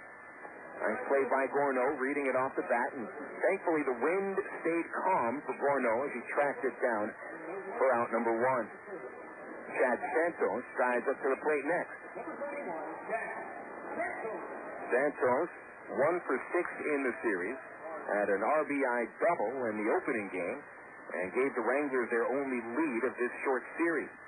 He was 0 for 3 yesterday, a left-handed hitter, and he swings and misses at a fastball from Bittner. Bittner challenged him with heat right down the middle. 0-1 on Santos. Last season hit .270 with Wichita, 11 homers, and 49 runs batted in. The 0-1 swing chopped foul on the right side, strike 2. Arkansas 1, Wichita 0. We're in the bottom of the second inning. The field is already overtaken by shadows, and there's some sunlight coming in from past the third base bleachers, glaring off of the light poles in right field. The 0-2 blowing outside. 1 ball, 2 strikes. Game time temperature 48 degrees. Stiff winds coming from the northeast, a steady 20 miles an hour, a couple gusts up to 30. The 1-2 pitch, and Santos takes Bittner's fastball outside. 2 balls, 2 strikes. On deck is Corey Hart, the Wichita third baseman. Bases empty, 1 away. Bittner, working from the windup, has a ball behind his back, brings the hands together, winds up and deals. The pitch chops past the mound, right side. Callaspo charges from second, an easy glove, and an easy flip to first for out number 2. So 2 outs. Bittner has retired 4 men in a row. Here comes Corey Hart, a Wichita favorite. He has played some ball in Wichita each season since 2001. Last year, his most productive season as a pro. .275 average in 93 games with Wichita as he takes the first pitch for strike one. Bittner ahead in the count with 2 outs and the bases empty. Hart, a switch hitter, bats right-handed and steps to the plate. Former 23rd round pick out of the University of Oklahoma. I believe that's Oklahoma University. Better get it right around here as Hart takes low and outside 1-1. Now, they still call this area, I believe, Kansas State territory. And I know there's plenty of Jayhawk fans around here, too. There's still even a lot of Oklahoma Sooner fans up here in Wichita. The pitch is tossed out of play. 1 ball, 2 strikes. Wichita State has a pretty strong following, but when it comes to football, Wichita State is without a team. They've got a football stadium, but no team. The 1-2, ground ball to third base, and McPherson plays it perfectly, charges in on the second bounce, makes the play, throws across to Kotchman, and it's a 1-2-3 inning for Tim Bittner and the Travelers. So 2 innings complete at Lawrence Dumont Stadium. Travelers lead this game 1-0 here on the Ticket. Total Sports 1380. Homeowners, are you tired of painting your house every few years? Then stop this endless cycle of painting forever with vinyl siding from Sears Home Central. Vinyl siding from Sears is virtually maintenance-free, and Sears makes it easy and affordable. Call now for free in-home estimate. 1-800-531-7785. Not available in all areas. Services and materials provided by a Sears authorized contractor. License number available on request. That's vinyl siding from Sears. 1-800-531-7785. Have you heard about those new products to help men regrow their hair? They make some pretty astonishing claims. Instead of just making claims, we'd like to give you some pretty astonishing facts about Extra Strength Rogaine. It's a fact that Rogaine is the #1 dermatologist-recommended brand that helps regrow hair. And it's a fact that no other topical treatment has been proven stronger at regrowing hair than Extra Strength Rogaine. Rogaine works. The sooner, the better. And that's a fact. Not everyone responds to Rogaine. Individual results may vary. For more information, go to Rogaine.com. Okay, thanks for listening with me. So what's your plan? Plan to sell the house. Are you going to put up a sign and add in the paper? Or maybe even a listing on your website? Huh. Why are you writing this down? This is good stuff. Do you have any more? Now working with the Century 21 agents. Century 21 agents pledge to develop a customized marketing plan to best sell your home. Only Century 21 agents offer the Century 21 service pledge to help reduce the stress of selling real estate. Century21.com. Real estate for your world. The Century 21 pledge is offered by participating officers. Each officer is independently owned and operated. Welcome to Lawrence Dumont Stadium. Top of the 3rd inning here on the Travs broadcast. Arkansas leading the Wranglers 1-0. And here in the top of the 3rd, Javi Rodriguez bunting the first pitch. Left side of the mound picked up by Middleton. His throw to first beats Rodriguez by a step and a half. 1 out on 1 pitch. Rodriguez had bunted for a base hit last night, but unsuccessful in his attempt here. 1 away. The Travs have sent 9 men to the plate against Kyle Middleton. Middleton allowing 3 base hits and 1 run. Alberto Callaspo is the batter at this point, showing bunt. He'll take a slider for a strike. 0-1. Callaspo singled up the middle to start the game in the first. Made his way to third base on Tommy Murphy's single to right, and Callaspo later scored on Kotchman's double play. Little blooper left field, get down, and it does. Right in front of D. Brown, so Callaspo collects his second hit of the night. A little Texas leaguer into left field. Nice piece of hitting by Callaspo, who just seems to find the area in the field where there's no fielder. That is a talent that I think goes unappreciated at times, is the ability to place hits. Sort of the way that Pete Rose used to hit, same with Rod Carew, is they were place hitters. They directed the ball into the outfield little position. That's quite different from most of the hitters these days. They seem to get up there and hit the ball as hard as they can, no matter where it goes. A couple of tosses over to first base by Middleton, chasing Callaspo back in. With Tommy Murphy at the plate, I think Middleton is expecting a hit and run. Murphy singled in the first. He is 3 for 8 in the series, and another pickoff throw to first. Callaspo just beats the throw. Santos, the first baseman, looked like he received the ball before Callaspo got in there, but was a little late dropping the tag. Murphy still awaiting the first pitch. Middleton at the stretch, and he deals the pitch, chop to second. Gotay fields it to shortstop, 1 out. Blanco to first, not in time. Murphy beats out the fielder's choice There will be an out at second base. Callaspo is gone. 4-6 goes the putout, and Murphy's safe at first on the fielder's choice. Gotay and Blanco really do seem to be in a highly above-average double play combination. They've played together for the last couple of seasons, and it's developed a pretty good on-field relationship. Here's Casey Kotchman, the batter, who hit into the double play in the first, producing Arkansas's only run. Middleton throws the first, checking on Murphy. Of the players the Travelers have this season, Murphy seems to be the best base stealer. He swiped 24 bags last year and 31 the season before. Kotchman, the left-handed hitter, takes a strike on the inside corner.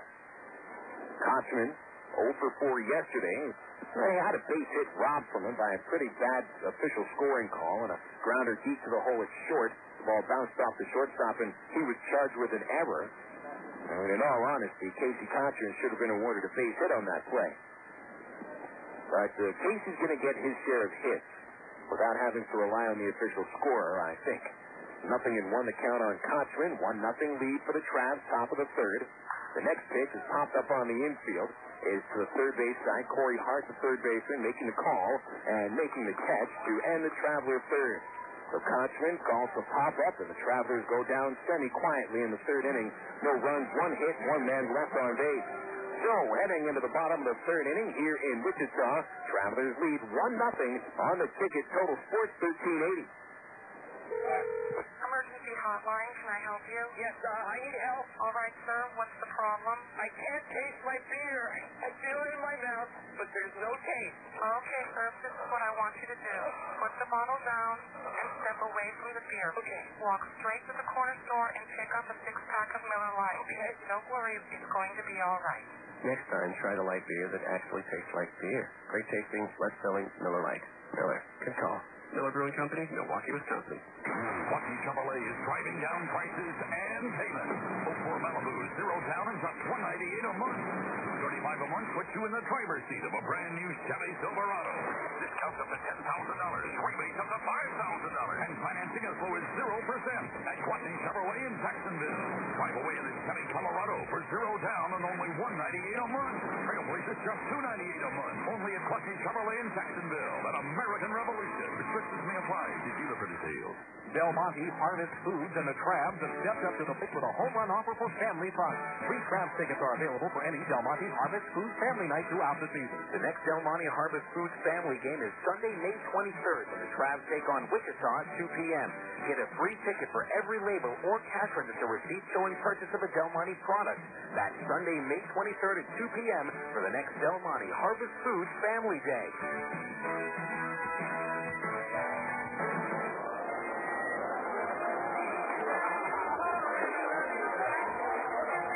Bottom of the third inning, about to start here in Wichita. Travelers lead the Wranglers by the score of 1-0.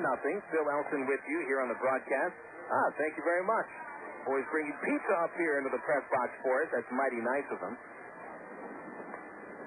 Check out the new pizza at Raywinder Field this season, folks. It's Pizza Hut at the ballpark now. There will be Pizza Hut pizza available in the Travs Nacho stand. And, of course, the chili cheese nachos are back for another outstanding season. I don't think I could appreciate a Travs baseball game without the chili cheese nachos these days. I even get a chance to eat those during the game. 1-0 Arkansas here in the bottom of the third. Andres Blanco leads off for the Wranglers and takes a strike. 0-1. Blanco batting in the 9-hole. He's followed by the top of the order, Mel Stocker, and then Ruben Gotay. Bittner is 1 strikeout, 1 walk, and 1 hit allowed over 2 innings. The left-hander's 0-1 pitch to Blanco, missing outside for a ball, 1-1. Blanco, the shortstop and switch hitter, 1 for 6 in the series with an infield single. They had struck out 3 times. Here's Bittner's 1-1, swing and a ground ball foul past Nelson Liriano, the first base coach. A couple of ex-major leaguers on the base coach position for the Wranglers. Frank White, of course, the all-star second baseman for the Royals during their glory days. And Liriano at first base coach's box. Not an all-star, but Liriano was a solid major leaguer. Pitch downstairs, a forkball miss. And the count 2-2 to Blanco. Liriano in his third year as the hitting coach for the Wranglers. Did a very nice job with some of their young hitters last year. The 2-2 just off the outside corner, running the count full. 3 balls, 2 strikes to Blanco. Byron Geddes, one of the top hitters in the Texas League last year, a student of Liriano's, as well as Titus Meadows. Here comes the full count pitch, and it's hit into right field. Foul to the Travs bullpen. Still a full count. Liriano's other charges over the past couple of years, Alexis Gomez, David DeJesus. Pretty much the entire AAA outfield for the Royals. And now he's become a mainstay in Wichita. 3-2, the count to Blanco. Here's the windup, and Bittner delivers. The ball chopped towards the second baseman. Callaspo on the third bounce makes the flip to first base, and there's 1 out. Bittner has now set down the last 6 batters in order.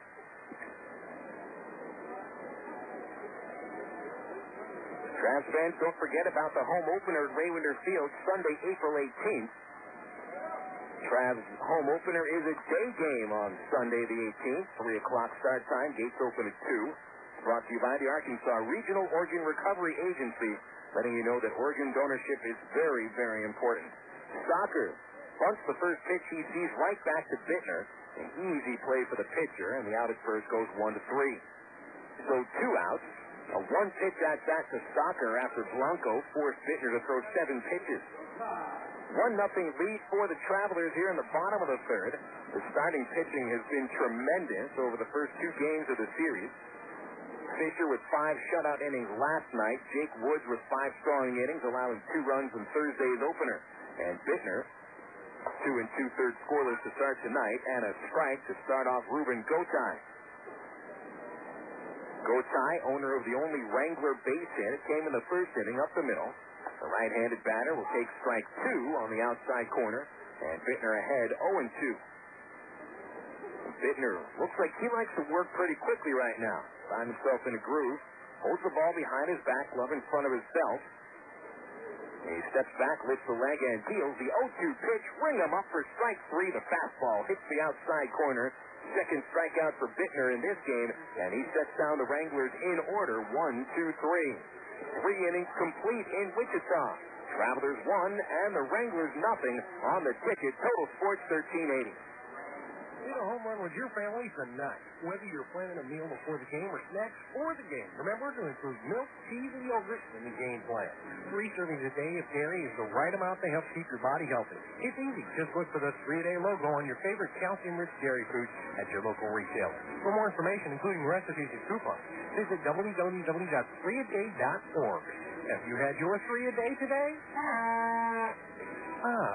The power of cheese. Bacon Check is the Great American Barbecue House, featuring rib dinners, barbecue sandwiches, gourmet sandwiches, catfish, burgers, choice steak, country fried steak, chicken, and more. Your whole family will enjoy Bacon Check. There's a kids menu for the little one, and now for those watching those cards, Bacon Check the taste Bacon Check is famous for. Dine in or carry out. For large groups and parties, Bacon Check caters too. Bacon Check, 7824 Highway 107 in Sherwood. Open 10:30 a.m. to 9 p.m. Monday through Saturday. Get out today and hit the links. Stone Lake. Stone Lake Golf Course is rated as one of the best public courses in the state. Sporting beautiful bent grass greens, plus lush fairways and tees. Stone Lake has matured over the past 3 years into a true test of golf. Stone Lake features reasonable green speed and 18 lake-style holes located 1 mile off I-440 on Faulkner Lake Road. Call 945-0945 for Stone Lake or visit online at stonelakes.net.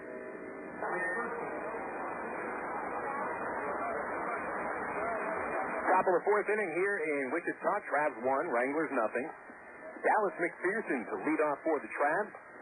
Takes first pitch downstairs for a ball. Phil Elson here with you. Pretty quick-moving game to start off. About 30 minutes for 3 innings as McPherson takes a strike. 1 ball, 1 strike to the Travs cleanup hitter. Middleton to the windup and a pitch swung on by Dallas.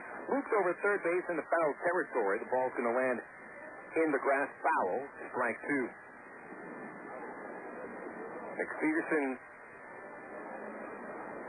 first inning, hit the ball pretty hard up the middle. It took a fine play from Ruben Gotay, the second baseman, who retired him. Is proud to bring kids sledding back. A couple of other fielders than you're used to get just a normal ground out. McPherson, the ground up the middle, was fielded by Gotay, and he flipped to the shortstop, Blanco, who got the assist at first. The 1-2 to Dallas, swung on and hit on the ground of the first baseman Santos. He's off the line, makes the play in the hole, and flips the pitcher at first base. Middleton there for the out. 3-1 goes the out at first base, one away. And it brings up Jeff Mathis. The catcher, number 10, Jeff Mathis. When I was talking about it last night, this ball, thanks to the Arkansas River, was just extremely quiet yesterday, and it's even quieter tonight. Might be about 30 people in the ballpark, and 48-degree weather. Not sure you could blame them. Mathis takes a pitch in the dirt, ball one. Mathis 0 for 1. He grounded out back to the mound in the second inning. Middleton is pitching a fairly good game. Scattering 4 base hits. He hasn't walked a batter yet. No strikeouts, but he has returned a double play. And has fielded his position perfectly over 4 chances. Here's the 1-0. Right-hander misses low and outside with a slider. 2 balls, no strikes to Mathis. Jeff followed in the Travs order by Rudy Gomez. Middleton really announced himself as a prospect back in the 2002 season. With a fine season in the Midwest League as the pitch is fouled off the right side. Middleton spent the 2002 season in Burlington, Iowa. Pretty close to the Travs affiliate in Iowa and Cedar Rapids. So he certainly saw a lot of Jeff Mathis, Dallas McPherson, Casey Kotchman, and Casey Smith as the pitch fouled back. Mathis with a 2-2 count against Kyle Middleton. Middleton was one of the top pitchers in the Midwest League in 2002. Finished third in the circuit with 14 wins, a 374 earned run average, and a batting average against 254. Last season, even better season numbers-wise, all except for the wins. Mathis swings and the ball grounded foul. He is bouncing around on his foot. He hit that off the left foot, seems the very tip of the toes. And that is going to hurt the little piggies, to be sure.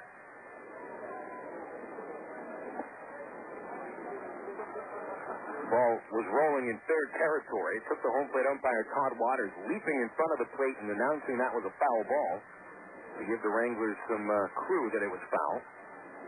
2 balls, 2 strikes, 1 away in the 4th inning. Base is empty. Travs lead 1-0. Middleton's pitch is lined into right field directly to Brandon Berger. He's waiting for the baseball and makes the catch. 2 out.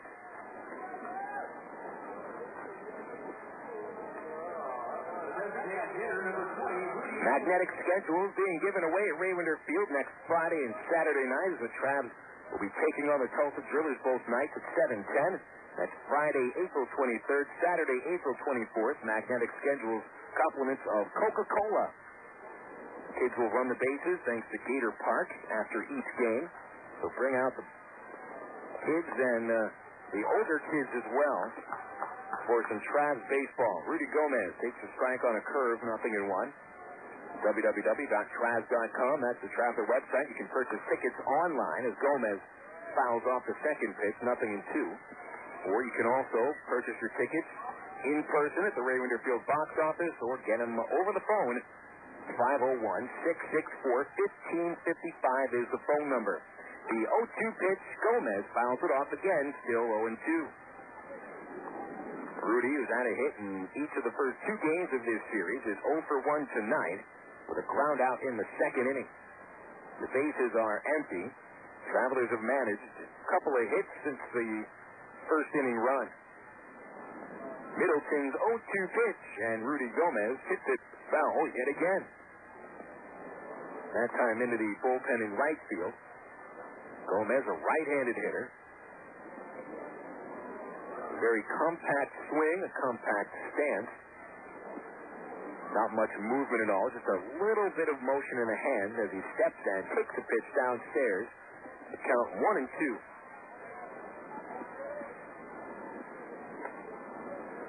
Gomez, the eldest of the 2004 edition of the Travelers, at 29 years old.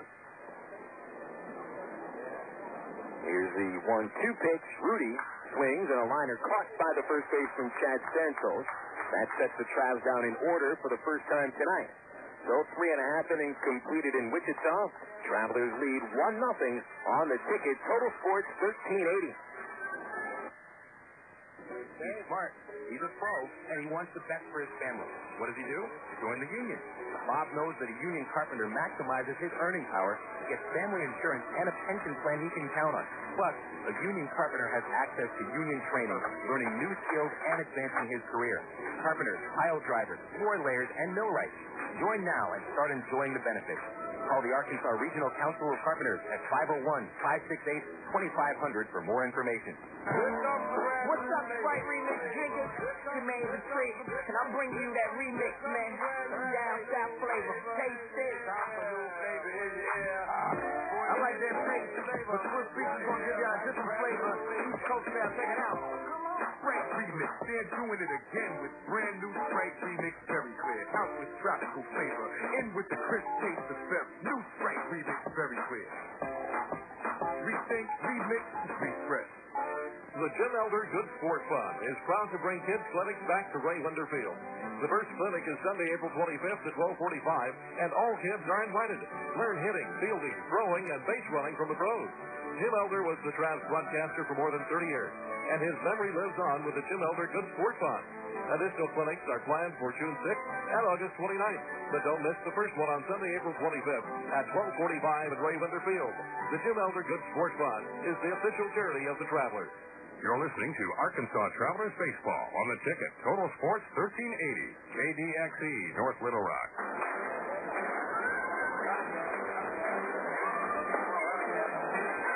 Traveler Baseball continues here on the ticket. Total Sports 1380. Bill Elson alongside you. Thanks for tuning in. Also a thanks to our new webcasting service, live365.com. They have plenty of sports on Live 365, and it seems their specialty is good music and good radio stations on the internet, but branching out into sports and has been a good partner so far. Brandon Berger leads off for Wichita here in the fourth inning, and he'll take a pitch high and outside, ball one. Bittner back on the mound. He has retired each of the last 8 batters in order, but Berger here sends a soft fly ball to right field. Gorneault over to the line, diving. He's got it for out number 1. Great catch in right field by Nick Gorneault. Full extension. He ended up about a foot away from the foul line, deep into the right field corner. Great catch by Gorneault. Robs the Wranglers of what would have been their first base runner over the last 9 batters. Nick will get a star in the scorebook next to his name for a beautiful extra base hit saving catch. So 1 out, and here's Scott Walter, the right-handed catcher, takes the strike knee high, 0-1. Travelers 1 run on 4 base hits, no errors.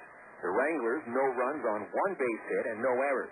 Walter pops out in the first and takes strike 2 right on the outside corner. Bittner has developed a nice-looking rhythm here. Takes about the same amount of time between each pitch. Bittner gets the sign. Here's the 0-2. A changeup chopped towards third baseman Dallas McPherson. 2 bounces. He's got it. And the gun across the diamond is in time for out number 2. A little change of speed there for Bittner. Looked like an off-speed pitch, but he might have just taken a little something off the fastball. I've always liked watching a pitcher who doesn't throw his fastball at the same speed all the time. And Bittner, as I mentioned, will top out at about 91, 92 miles an hour. But if you throw your fastball about 6, 7 miles an hour slower, it really does make a difference. Here's D. Brown with a soft liner into center, and that'll fall in for a base hit. Cutting the ball off in left center field, Jason Espedo, keeping Brown to a 2-out single. So the first hit for the Wranglers since the first inning. Number 3, Mike Gomez. Bittner had retired 10 men in a row until Brown's two-out hit here. So the second hit of the game for the Wranglers. Tying runner on base. And here's Mike Tonis, right-handed catcher. Bittner's first pitch is outside, ball one.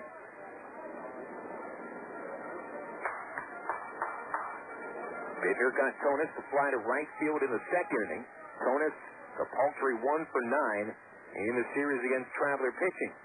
1-0 the count. Bittner delivers. Another pitch low. 2 balls, no strikes. Travelers lead this game 1-0. They have outscored the Wranglers 16-2 over the now 3 games of this series. 2 balls, no strikes. Bittner to the scratch. Brown a short lead at first. He runs on the pitch, and it's lined into right field, a base hit. Brown will get third base. Gorneault picks it cleanly in the outfield. Gets the ball to Callaspo at second, and there will be runners at the corners for Wichita and 2 outs. So Frank White put the runner in motion, and the hit and run works to perfection. With Santos coming to the plate, he has men at the corners and 2 outs. Bittner's fastball, a little bit too much of the plate on 2-0. A perfect hit and run count, and as I mentioned, executed perfectly. So the Travelers can keep the fielders back a little bit with 2 outs. And Santos, the hitter, he is not going to be bunting for a base hit. This guy has virtually no speed whatsoever. And one thing the Travelers have working in their favor here is that Santos also doesn't have much success against lefties in his career. A career 165 average against left-handers. Bittner from the stretch and the first pitch. Check swing, the fastball low and inside. 1 ball, no strike. Santos is 0 for 1. He grounded out to second base in the second inning. 1 RBI over this series. He is 1 for 7. A 1-0 count. Bittner delivers.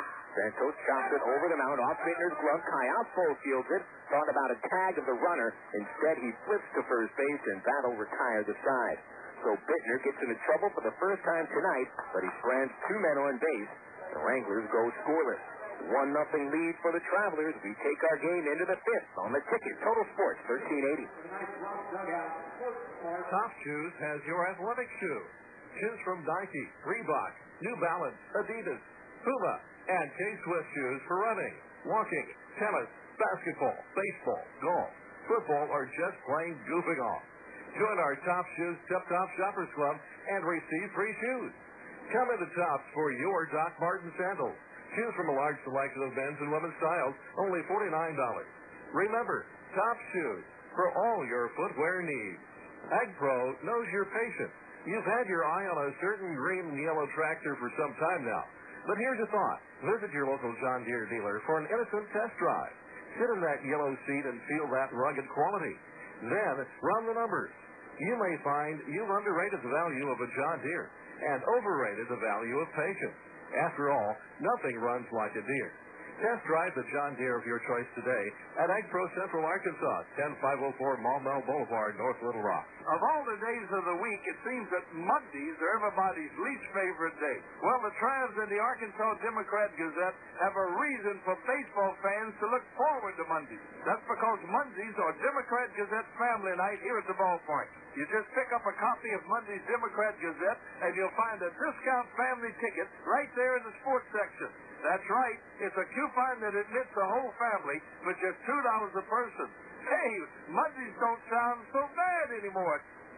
You have been selected to participate in the Home Factory Outlet burger cooking contest coming up a little bit later in the game.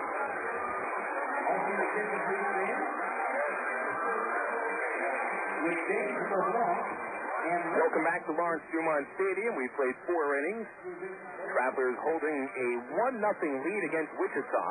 Wranglers came darn close to scoring their first run over the past 2 days last inning, but they left 2 runners on base, men at the corners.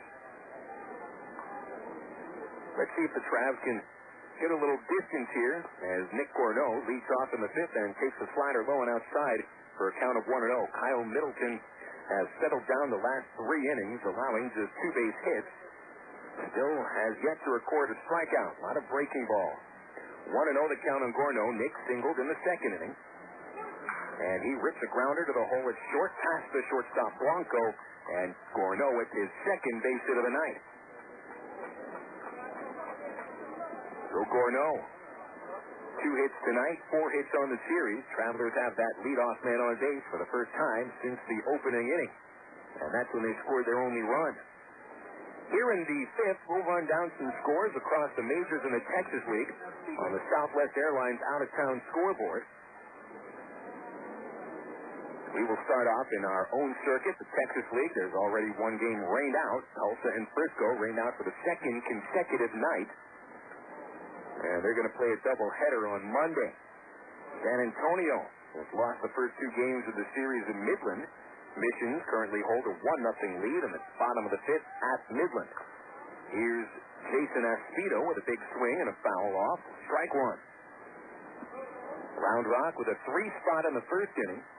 The Express lead El Paso 3-0 after 2 innings of play. Here in Wichita, the Travelers lead 1-0.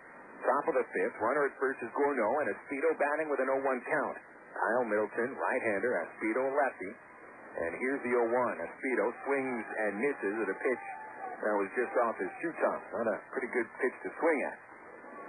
0-2. Checking out Major League scores. See the game's in progress right now. Cubs with a 2-1 lead at Atlanta. Todd Hollingsworth with his 2nd home run in as many nights. That game in the top of the 8th inning. Go to first to check on Gorneault. He's safe. Nick stole second base in the 2nd inning. Elsewhere in the National League, bottom 7th in Montreal. Still a scoreless game between the Mets and the Expos. The 0-2, Aspito fouls it back.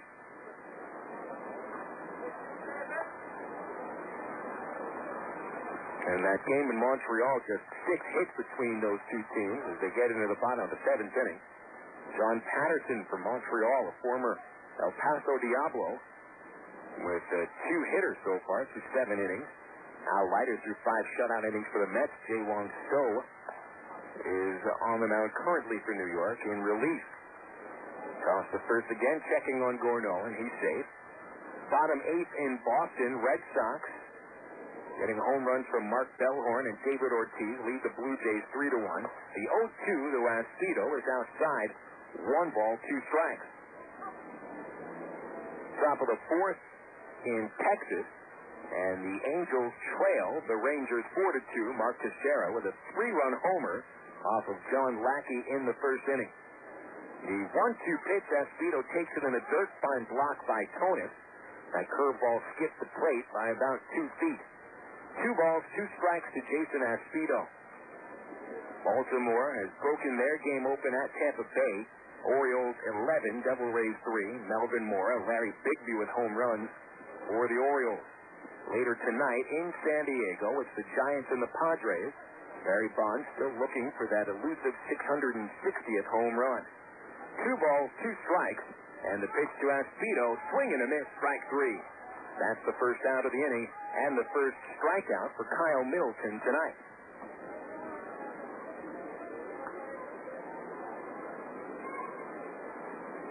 Javi Rodriguez strides to the plate next as the Travs continue to hold a 1-0 lead. St. Louis and Arizona tonight, Matt Morris and Steve Sparks the starter. The Dodgers hosting Colorado this evening with Hideo Nomo taking on Denny Stark. Toss to first base, checking on Gorneault once again. He is safe. Run through the final scores here with Rodriguez stepping up. He's a right-hander. He's trying to bunt his way onto the 3rd inning and was set down. The 0-1, Rodriguez chops it on the right side. Second baseman Gotay fields it close to first base, and he flips it for out number 2. Gorneault advances to second on the fielder's choice, and we'll get back to the top of the Travs order. Here are the finals from the National League. The Reds continue their hot start, defeating Pittsburgh 3-1. Corey Lytle, the winning pitcher, and Adam Dunn connected on home run number 3. Danny Graves saving his 3rd of the season. Milwaukee gets a strong start from Ben Sheets. 10 strikeouts for Sheets in 6 innings, and the Brewers win 6-1 against Houston. Here's Alberto Callaspo batting with 2 outs, a runner at second, and Gorneault chased back by a pickoff throw, but he is safe. Philadelphia drops one in Florida, 5-3. Aesop Choi with a pair of home runs, and Miguel Cabrera connected on long ball number 2. Marlins came from behind in that game and win by 2 runs. The first pitch to Callaspo is low, ball 1. Alberto, 2 for 2. A pair of singles, 1 to center, 1 to left. Callaspo with 4 hits over his last 8 at-bats. 1-0 the count to Callaspo. Batting from the left side, he is darn close to the plate, daring this pitcher, Middleton, to throw inside, which he does for ball 2. Finals in the American League. White Sox over the Yankees 7-3. Maglio Ordonez and Jose Valentin with the long ball. Mark Buehrle gets the win. Minnesota doubles up Detroit 10-5 on the strength of 6 home runs from the Twins' bats, 2 off the bat of backup catcher Henry Blanco. Swing by Callaspo, and he almost took out Tyrone Boykin, the Travs manager at the third base coach's box. The tie displaying that cat-like ability to get out of the way, ducked underneath the ball. And it almost seemed like Ty never even saw the ball coming. He's got his eye on Nick Gorneault, the man at second base. 2 balls, 1 strike to Callaspo. Middleton pirouettes to second and holds on to the baseball. Shortstop Blanco came in a little bit late behind Gorneault, which gave away the pickoff. 2 balls, 1 strike to Callaspo, still 2 outs. Top of the 5th inning, Travelers lead 1-0. Set position, Middleton doesn't check the runner. His fastball misses low, 3-1. Another final out of the American League, Cleveland at Kansas City, 10 innings, and the Royals win the game 7-6. Mark Sweeney sent the game into extra innings with a 2-run single, and Aaron Guile ended it with an RBI single in the 10th. Guile also hit home run number 2 on the season, as did Cleveland first baseman Travis Hafner. Look out, Callaspo almost hit on the hip by the 3-1 pitch. It's ball 4, and Callaspo reaches base for the 3rd time tonight. Our last final score in the American League comes out of Oakland, where Tim Hudson tosses a 4-hitter, complete game victory for his first win of the season. Oakland wins 2-1. Gil Mesh takes the hard luck loss in Oakland, as the A's just keep on proving that they can lose as many players as they want, and they just still have those 3 aces at the top of the pitching rotation. Here's Tommy Murphy. First pitch slider for strike 1. Nice ball settling in here to Wichita, and the city lights starting to sprout up downtown, smack right in the middle of the face here, right across the river. And still very cold, dropping to about 45 degrees. The wind, however, has died down. 0-1 the count to Murphy, bats left-handed, and he takes strike 2 on the inside corner.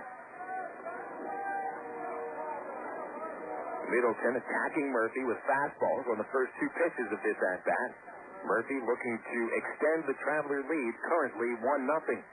Nick Gorneault at second, and Alberto Callaspo leading away from first. Murphy takes the 2-strike pitch high and outside. Tommy Murphy improving his offense each of the past couple of seasons. Last year, Murphy hit a career best 12 home runs in the California League, actually 11 home runs in the Cal League. The 1-2 pitch, that's a soft fly ball, shallow center. It gets down for a base hit. Here comes Gorneault around third. He'll score, and it's 2-0 Travelers on the strength of a Tommy Murphy RBI single. Gorneault running as soon as the ball was hit, and he scored with no throw to home plate. Callaspo stops at second, and Murphy at first base with his second hit of the game and his first RBI of the year. And not a ball that was smoked. Perfect placement in the shallow center. 2-0 Arkansas, and here's Casey Kotchman. Kotchman is 0 for 2. He's grounded into a double play and popped out to third base. First pitch on the way, and Kotchman takes a huge swing. He fouls it back to the screen.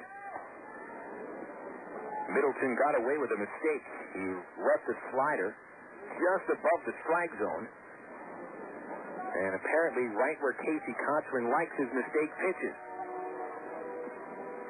Casey about swung out of his shoes and just got a little piece of it. Middleton steps off the rubber as Kotchman stays in the batter's box. Very even stance.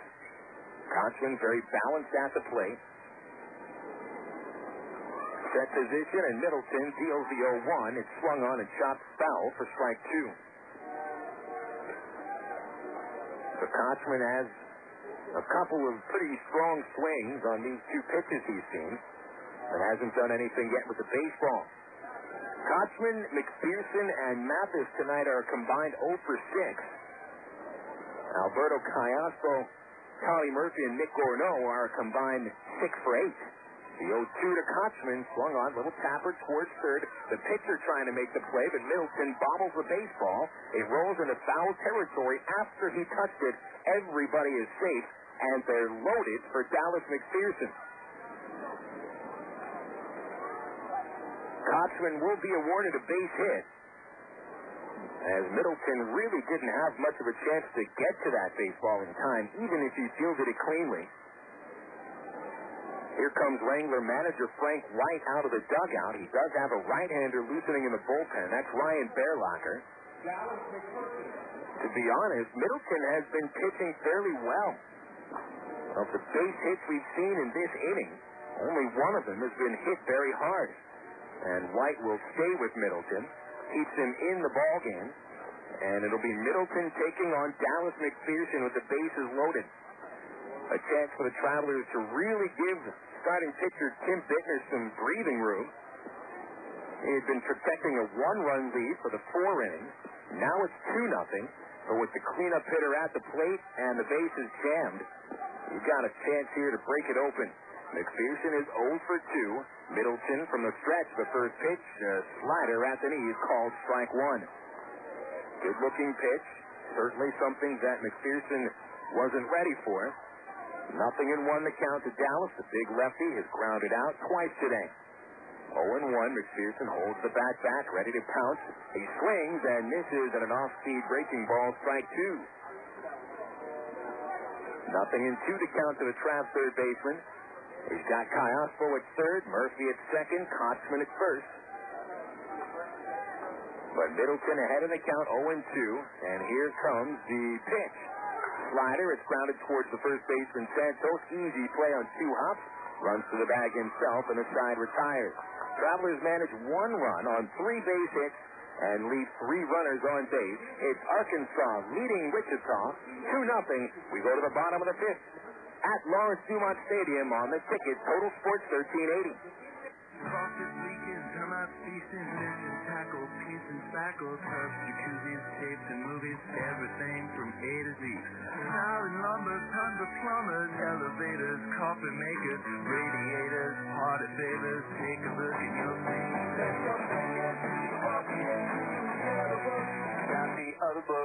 When it comes to making their buying decisions, people today let their fingers do the walking through Yellow Book Yellow Pages. It's no wonder. Yellow Book's packed with money-saving coupons, restaurant menus, and vital community info. And with more ads than ever before, it has everything you need right at your fingertips. It's easy to spot.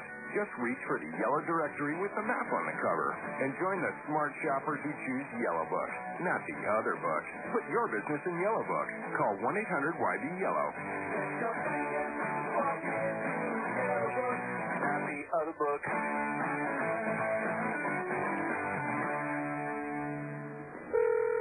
Emergency hotline, can I help you? Yes, I need help. All right, sir, what's the problem? I can't taste my beer.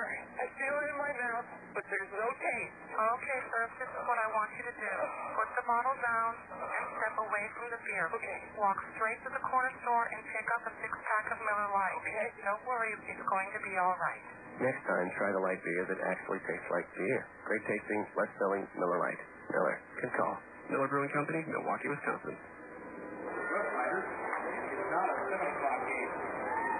Welcome back to Lawrence Dumont Stadium. Phil Elson with you on the ticket. Total Sports 1380. Playing in the bottom of the 5th inning, Travelers leading Wichita by the score of 2-0. Travs added to the lead with 1 run on the bottom of in the top of the 5th inning. However, an inning where they could have done a little bit more with a number 4 batter, Dallas McPherson, hitting with the bases loaded, but he grounded out. Travs leave them loaded.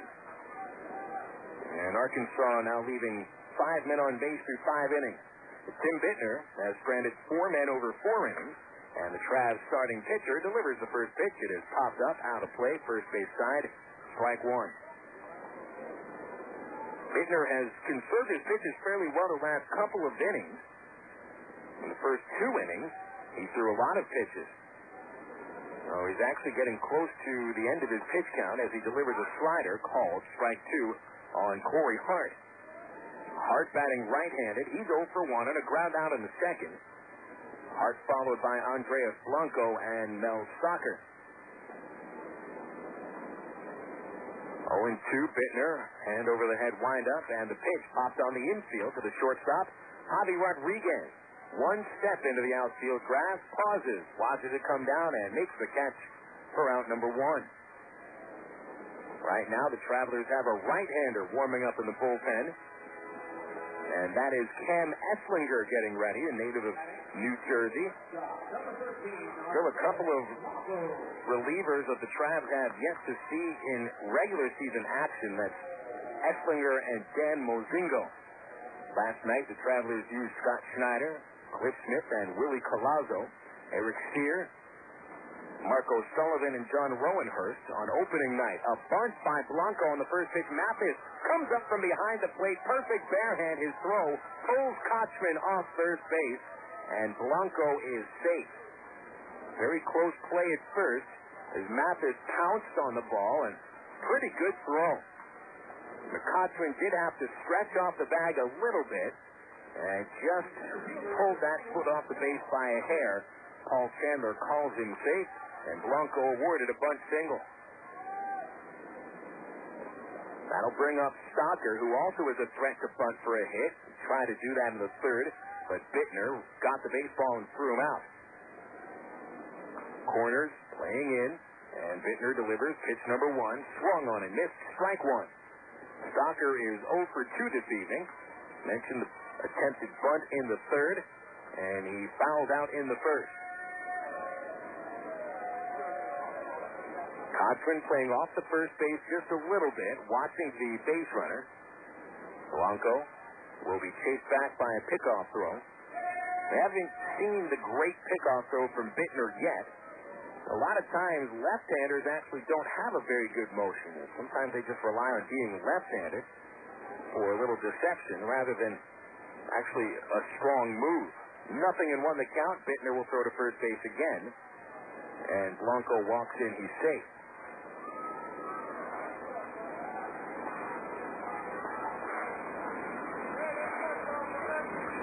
Right here, a spot where you may even see a hit and run. Stocker without really much ability to drive the ball. White might put the runner in motion. The 0-1, swing and a miss on a fastball. Big cut by Stocker, who does not have the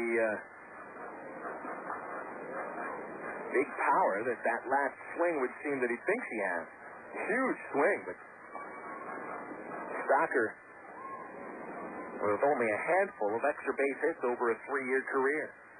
0-2 the count. Bittner could use a strikeout now.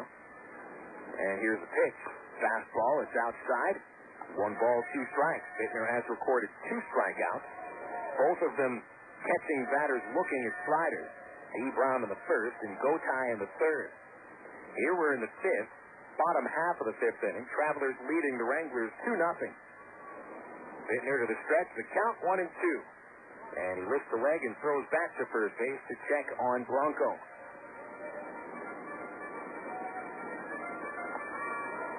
Gotai on deck and then Berger. Very important batter for Bittner to retire here. And Bittner brings the hands together. He sets, he delivers. The pitch grounded to short. Could be 2. Rodriguez flips to Callaspo. 1 out. Relay to first. Rack him up. A double play will end the 5th inning. So the Travs get the double play. It goes 6-4-3. And a little bit of confusion on the field right now. For some reason, the Travs might not think that they actually got the runner at first, did they? First base umpire Chandler says you did get him. Now get off the field. Okay, that's good enough for me. Travelers keep the Wranglers off the scoreboard here in the 5th inning. And we'll go into the 6th. Travelers 2, Wranglers nothing. On the ticket, Total Sports 1380. Power up. Plug in.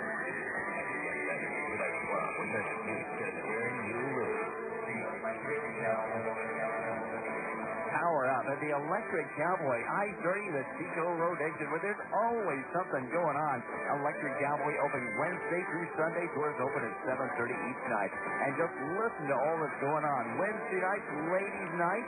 Ladies in the door by 10 p.m. get $5 cash. Plus, free dance lessons at 8 p.m. And enjoy $1.50 long nights till midnight. Then, Thursday nights, it's $1 long nights and $2 pitches. Plus, live music every Thursday night. Yeah, there's always something going on at the Electric Cowboy. I-30 at the Chico Road exit. Power on at the Electric Cowboy. I-30 at the Chico Road exit. Doors open 7:30 Wednesday through Sunday.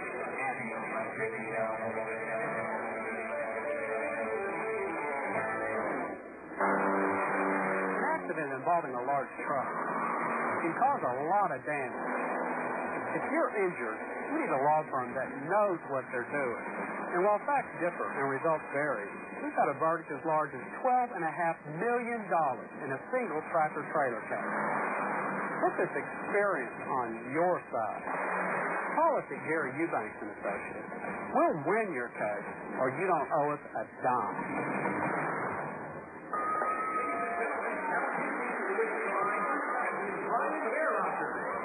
Traveler Baseball here on the Ticket Total Sports 1380 this season is brought to you by Miller Lite. Taste the light beer that actually tastes like beer. Go figure. Grab a great tasting Miller Lite this season at Ray Winder Field. Travs leading 2-0. We're in the top of the 6th inning at Lawrence Dumont Stadium. Night has settled in. The wind has died down. Still a fairly uncomfortable night. 45-degree temperature. But it's been steady since the first pitch of the game. Travelers now facing a new pitcher. Ryan Bearlocker has entered the game, replacing starter Kyle Middleton. Jeff Mathis is the Travs leadoff batter in the 6th, and he takes Bearlocker's first pitch high, ball 1. Bearlocker making his second appearance of the series. Pitched on the opener on Thursday and allowed a run in an inning and 2/3. The right-hander delivers low and away on a slider. 2 balls, no strikes. Bearlocker, a pitcher the Travs have seen each of the last 3 seasons. Back in the bullpen, and the 2-0 to Mathis, swung on, grounded up the middle. Shortstop Blanco dives for it. It's off his glove and into center field. Mathis, a quick turn at first, and he'll return back with a leadoff single. Good effort by Blanco. We have yet to actually see him get to one of those balls that he dives for. The balls have been getting away from him each time he tries for it. So Mathis collects his first hit of the night. It's the Travs' 8th hit overall. And to get that leadoff man on base for the 3rd inning tonight. It's been a good sign. Previous 2 innings, the Travs get a leadoff man on base. They score him. Here's Rudy Gomez swinging and singling in the left field on the first pitch. A couple of base hits off Bearlocker to start this 6th inning, and the Travelers are in business with Nick Gorneault coming up, and Nick is 2 for 2. Good piece of hitting by Gomez. Saw him pounce on the very first pitch and drive it between shortstop and third. So Rudy Gomez with his first hit of the game.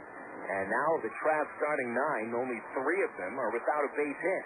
One of them is Jason Aspito. He's on deck with Gorneault batting. Gorneault, a single in the 2nd, a single in the 5th, 1 run scored, and a stolen base. Infield looks to turn 2. Shortstop Blanco hustles behind Mathis at 2nd, forcing the pitcher Bearlocker off the rubber. Mathis takes that same lead, half in, half out of the sliding pit, and Blanco comes behind him again. Bearlocker throws a pitch, and Gorneault offers a bunt. He offers no. First base umpire Paul Chandler on the appeal says he did not offer at it. So the count is 1-0. Now here's a spot where you really don't expect to see a slugger like Nick Gorneault bunting, if that's exactly what Trav manager Ty Boykin has him doing.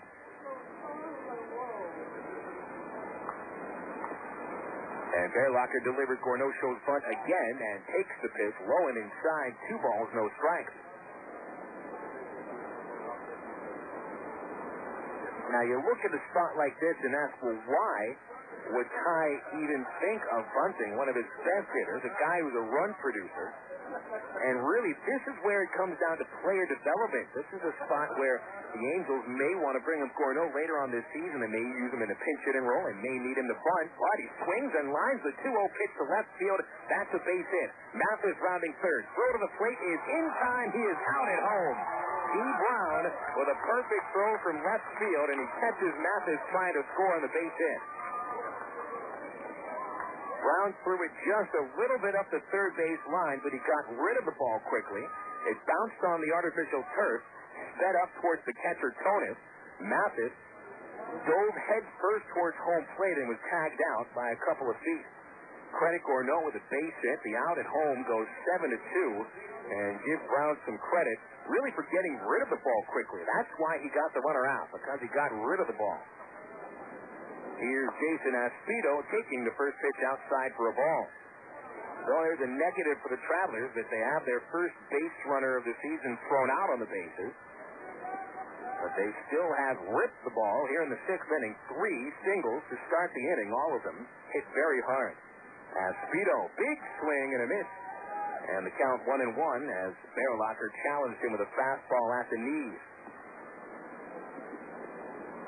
Aspito is 0 for 2. He is grounded out to first and struck out swinging.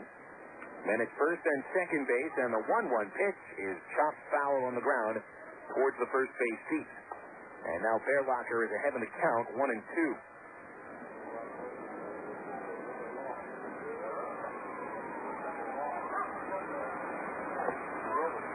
A lot of times when you think about an outfielder collecting a lot of assists, you think that he must have a very strong arm. I still think that the most important thing is to get rid of the ball quickly.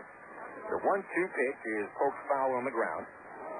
Now, that's one thing about, say, Barry Bonds. Bonds does not have a strong arm, not at all. But his arm is usually accurate, and he gets rid of the ball very quickly.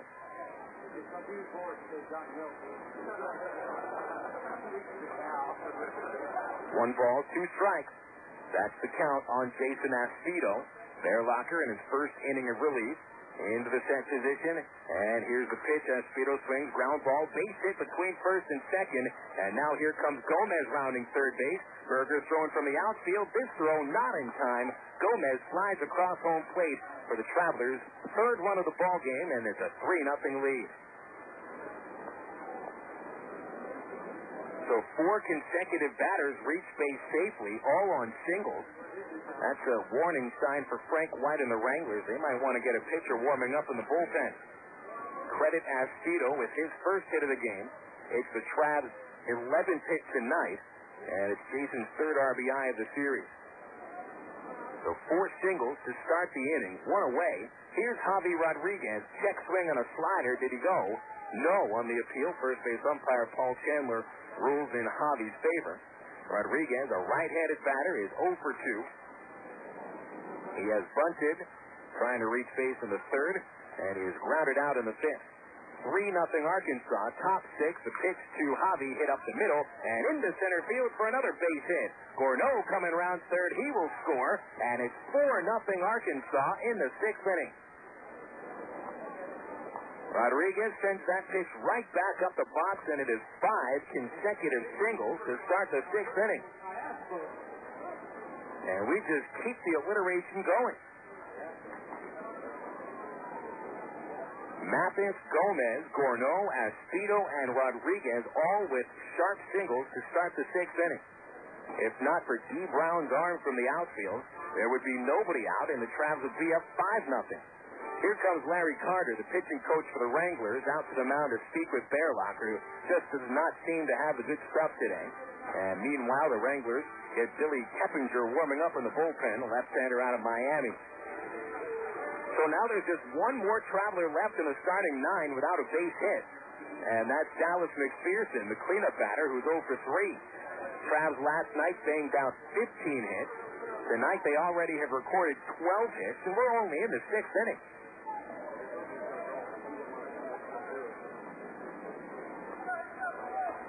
Man, it seems this team is just going to hit, and hit some more. Carter's finished on the mound. Here's Alberto Callaspo, and Bearlocker throws a fastball high and outside, 1-0. Callaspo, 2 for 2 with a walk and a run scored tonight. On deck is Tommy Murphy. Runners at first and second.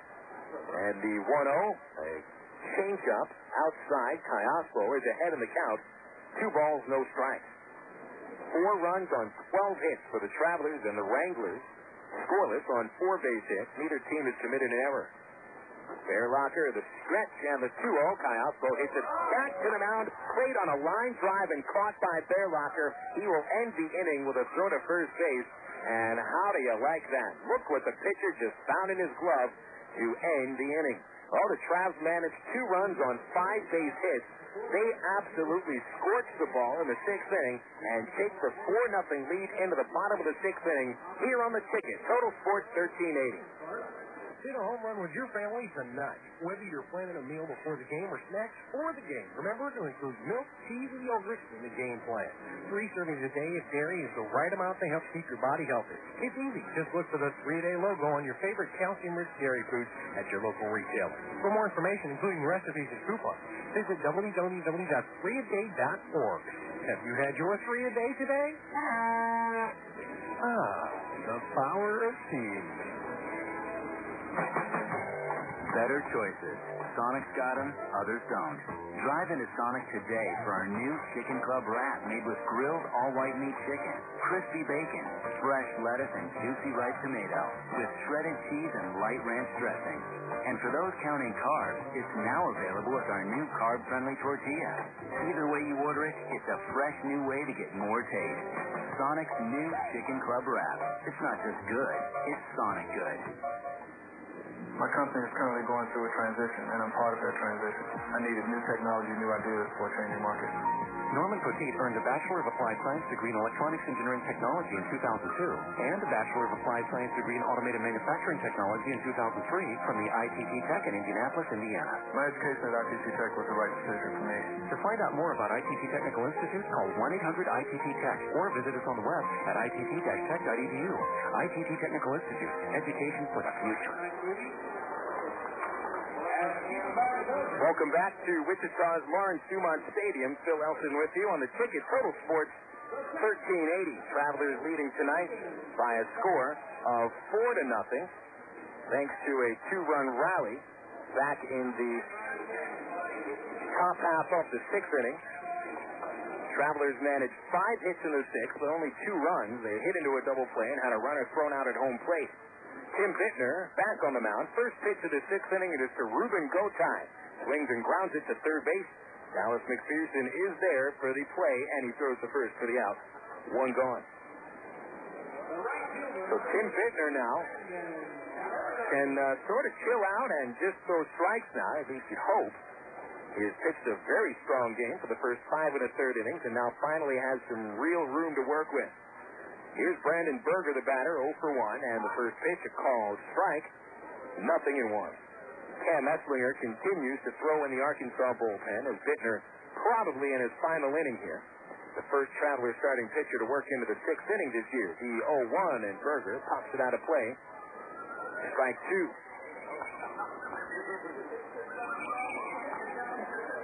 Berger was robbed of a base hit in the 4th inning when Nick Gorneault dove towards the line in right field and made a spectacular catch. Berger, a right-hander, Bittner, the lefty, and the pitch swung on, foul back, a fastball, 1-2. Following Berger is Scott Walter and then D. Brown. Anyway, when you look at how the Travs have played the first 3 games of the season, you just wonder how much can this team just continue to hit and hit. The 0-2. Fastball fouled back again.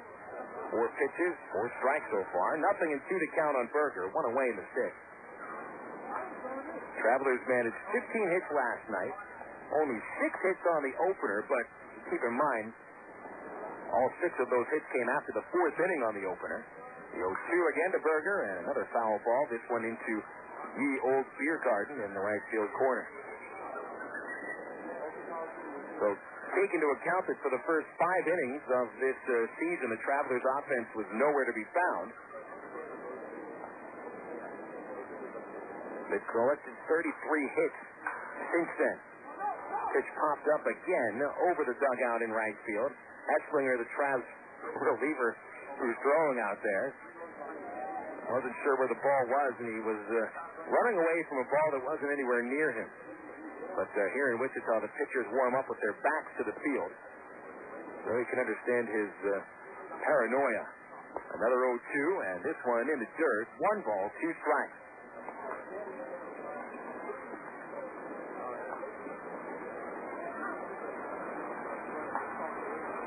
Bittner shakes one sign off, agrees with a second, and he deals the pitch, a fastball, and Berger gets a piece of it. Fouls it into the screen, and the count's still 1 ball, 2 strikes. Game time tomorrow in Wichita, 2 p.m. Travs send right-hander Mike Brunet to the mound for his first start of the season.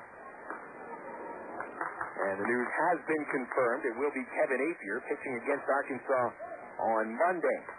There's a fastball, high and inside, 2 balls, 2 strikes. Travelers also will have to face the Royals closer, Mike McDougal, who's on the disabled list and pitching in a rehab. He'll also pitch on Monday. The 2-2 pitch is flied into shallow center field. Murphy got a good break, but he gives way to Callaspo. The Travelers' second baseman is about 15 feet in the outfield to make the catch, and that is out number 2. So you think about it on Monday, the Travs will face Apier and McDougal. That's pretty much what the Royals would like Major League teams to see at some point this year. Apier going, 8 innings or so, and then McDougal finishing it off. This Travelers offense has not been stopped in either of the first 3 games. We'll see what happens tomorrow, and then the big test will be on Monday, facing not just a Major League pitcher, but Apier. Kevin Apier has been an all-star, a leader in strikeouts in the American League, and just overall a very good pitcher. Scott Walter, the batter, takes the pitch low, 1 ball, no strikes. Walter is 0 for 2. He has popped out. He is grounded out. Travelers lead 4-0. Bottom of the 6th, the bases are empty, and Bittner's 1-0 pitch misses low, 2 balls, no strikes. We'll probably see Esslinger next inning, and I'm a little worried because I've seen him throw about 5 wild pitches in the bullpen. 2 balls, no strikes. Bittner with the fastball, and it blows right by Walter. Swing and a miss, strike 1.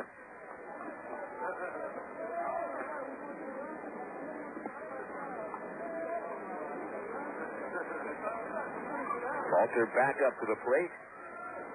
0 for 2 tonight. And Bittner with the 2-1 pitch. Changeup just off the inside corner, ball 3.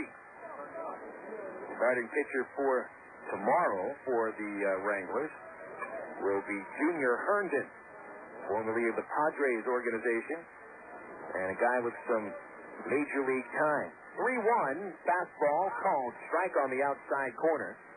Moving the count full, 3-2.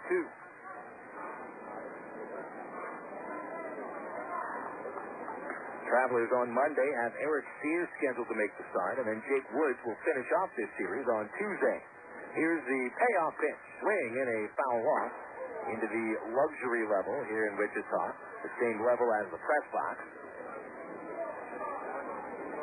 Still 3 balls, 2 strikes.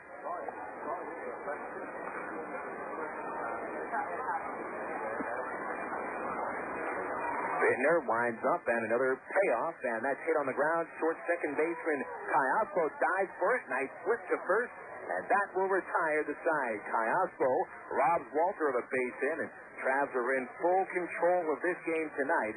6 innings in the books. Travelers 4, Wranglers nothing. This is the ticket. Total Sports 1380. Have you heard about those new products to help men regrow their hair? They make some pretty astonishing claims. Instead of just making claims, we'd like to give you some pretty astonishing facts about Extra Strength Rogaine. It's a fact that Rogaine is the #1 dermatologist-recommended brand that helps regrow hair. And it's a fact that no other topical treatment has been proven stronger at regrowing hair than Extra Strength Rogaine. Rogaine works. The sooner, the better. And that's a fact. Not everyone responds to Rogaine. Individual results may vary. For more information, go to Rogaine.com. And now with weather on the hour, here's meteorologist Jenna Moran. Thanks so much, Tom. It looks like the jet stream will usher in temperatures way below normal. Clouds will be with us all this week. No sunshine is expected for quite some time. Also, heavy wind advisories will be in effect with the possibility for downed trees and power lines. But there is good news on the way. What's that, Jenna? I just saved a bunch of money on car insurance by switching to Geico. See what you could save. Call 1-800-947-AUTO. Geico. 15 minutes could save you 15% on car insurance. Just to realize how important baseball is to a lot of people, and to see them come in with their kids, and you look around and you see the enthusiasm they have here, and it makes you say, well, hey, baseball's been here over 100 years and it's still going strong. Relive your fondest memories of Brooks Robinson and see his Hall of Fame plaque at the Baseball Hall of Fame in Cooperstown, New York. For more information, visit us on the web at baseballhalloffame.org or call 888 Hall of Fame.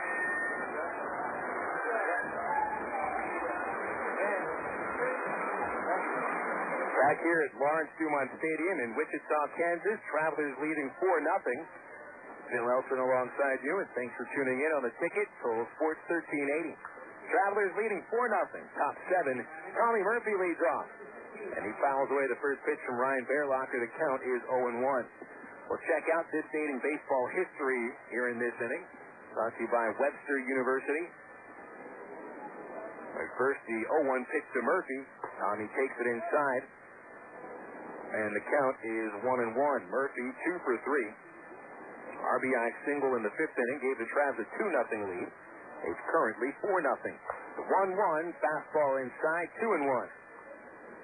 This date in baseball history is a very historic date. You look back, 1947, April 10th, that's when Jackie Robinson was the first African-American player signed by a major league team. A one-year deal with the Brooklyn Dodgers.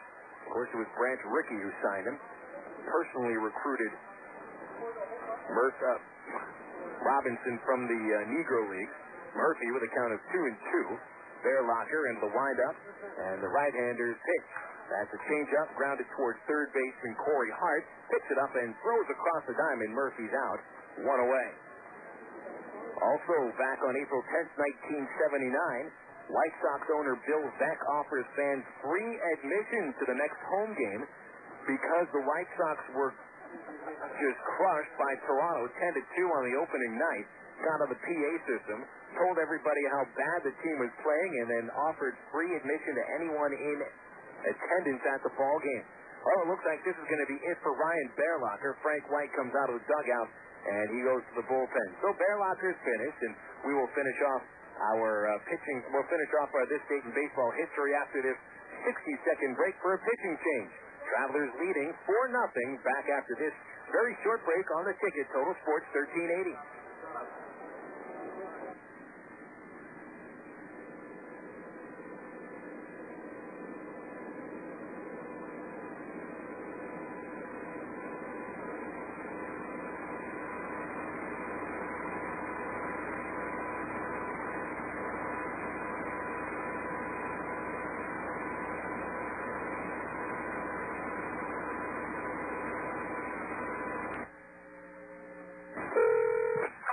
Hotline, can I help you? Yes, I need help. All right, sir. What's the problem? I can't taste my beer. I feel it in my mouth, but there's no taste. Okay, sir. This is what I want you to do. Put the bottle down and step away from the beer. Okay. Walk straight to the corner store and pick up a 6-pack of Miller Lite. Okay. Don't worry, it's going to be all right. Next time, try the light beer that actually tastes like beer. Great tasting, less selling Miller Lite. Miller. Good call. Miller Brewing Company, Milwaukee, Wisconsin. There's a line that's sitting on the way, and you can catch the Traz online at www.traz.com. The Arkansas Travelers have one of minor league baseball's most user-friendly websites with easy access to Traz game stories, up-to-date stats, and Texas League standings. You'll be informed about the Traz online at traz.com. Purchase tickets, Traz souvenirs, listen to the game. Hey, if you could buy hot dogs and popcorn on the website, it'd be like coming to the old ballpark. See us online, www.traz.com. Back here, the top of the 7th inning, Travelers leading 4-0, 1 out, and their left-hander Billy Keppinger brought on. He relieves Ryan Bearlocker. Casey Kotchman, first batter he faces, rips the ground ball down the first base line. A nice diving stop by Chad Santos, and he'll flip to the first base to the pitcher covering at first for out number 2. So 2 gone in the 7th, and here comes Dallas McPherson, the only Traveler without a base hit tonight. Well, to finish up our on this date in baseball history, return to the minor league. April 10th, 1994, Michael Jordan picks up his first 2 hits as a pro baseball player. Didn't have that many hits as a pro baseball player. He finished the season batting .202 in 127 games. McPherson pops up the first pitch he sees to shallow center. Shortstop Andres Blanco's out there, and he'll make the catch. That'll end the Travelers' 7th inning. They go down in order, 1, 2, 3. We'll go into the bottom of the 7th inning. It is stretch time at the ballpark. Travelers leading 4-0 on the ticket. Total Sports 1380. The Travs and Del Monte have stepped up to the plate to offer you a great seating alternative this season at Ray Hinder Field. It's the Del Monte Harvest Foods Family Section. This special no-smoking, no-alcohol area has been set aside to make your family's ballpark experience even more enjoyable. So when you buy your Travs ticket, ask for the Del Monte Harvest Foods Family Section. Del Monte Vegetables, simple mealtime solutions that will have you saying, hey, I can do that. Look for Del Monte Vegetables at your local Harvest Foods. Harvest Foods, an Arkansas company serving Arkansans. He joined the Air Force in 1964 and served in Vietnam. He commanded forces in the far corners of the globe. Rising through the ranks, he served as a 3-star general at the Pentagon. You'd think 30 years of distinguished service would be plenty. But if you're Norman G. Leeson, Lieutenant General, retired United States Air Force, that's just the beginning. Today, he's pursuing a new career as Walmart's Vice President of National Government Relations.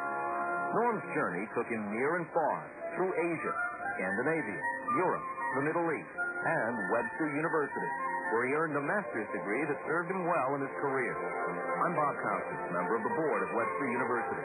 All Webster campuses around the world share the same belief. Education is more than just a degree. It's real knowledge, the real world success. For more information on graduate degrees from Webster University in Little Rock, visit them on the web at webster.edu or call them 800-828-2598. You're listening to Arkansas Travelers Baseball on the ticket. Total Sports 1380. For the 7th here in Wichita, Phil Elson with you on the ticket. Total Sports 1380. Travelers leading tonight by the score of 4-0. Travelers have dominated this game pretty much since the get-go. They scored their first run in the first inning before Wichita even came to the plate. 4 runs on 12 hits for the Arkansas Travelers. The Wranglers managing no runs on only 4 base hits. Wichita manager Frank White said in the newspaper today that he felt that the Wranglers need to come out today and be a lot more aggressive at the plate, and things should fall into place, but apparently not being aggressive enough. Tim Bittner, fantastic start to his Double-A season, and he is removed in favor of Cam Esslinger, makes his first appearance in a Travelers uniform. Esslinger is a right-hander, hails from New Jersey, played his college ball at Seton Hall. And we saw him last year a little bit with the Tulsa Drillers. Cam back then was a member of the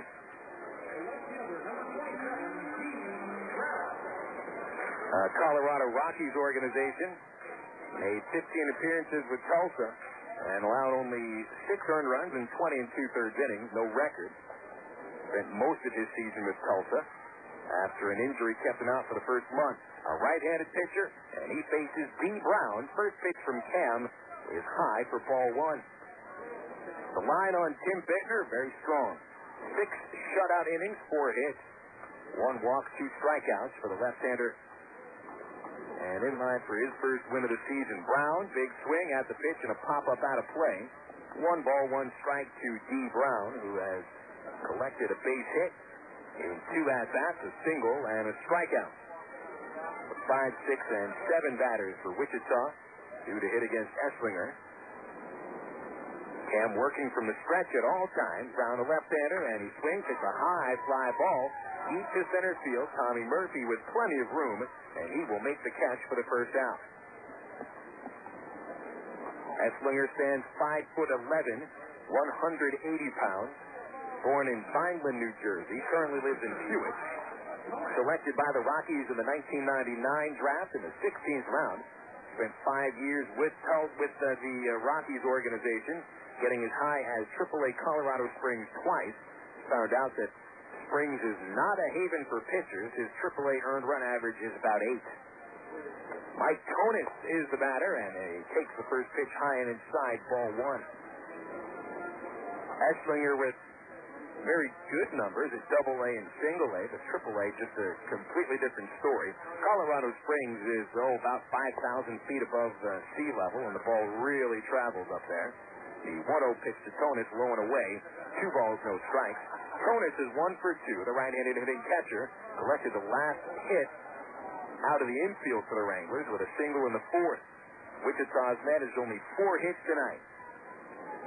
Esslinger's 2-0. It's a fastball, and it's a strike right down the middle. 2-1. With Esslinger working now, Travs have got the last pitcher we haven't seen yet warming up in the bullpen, Dan Mozingo, getting loose.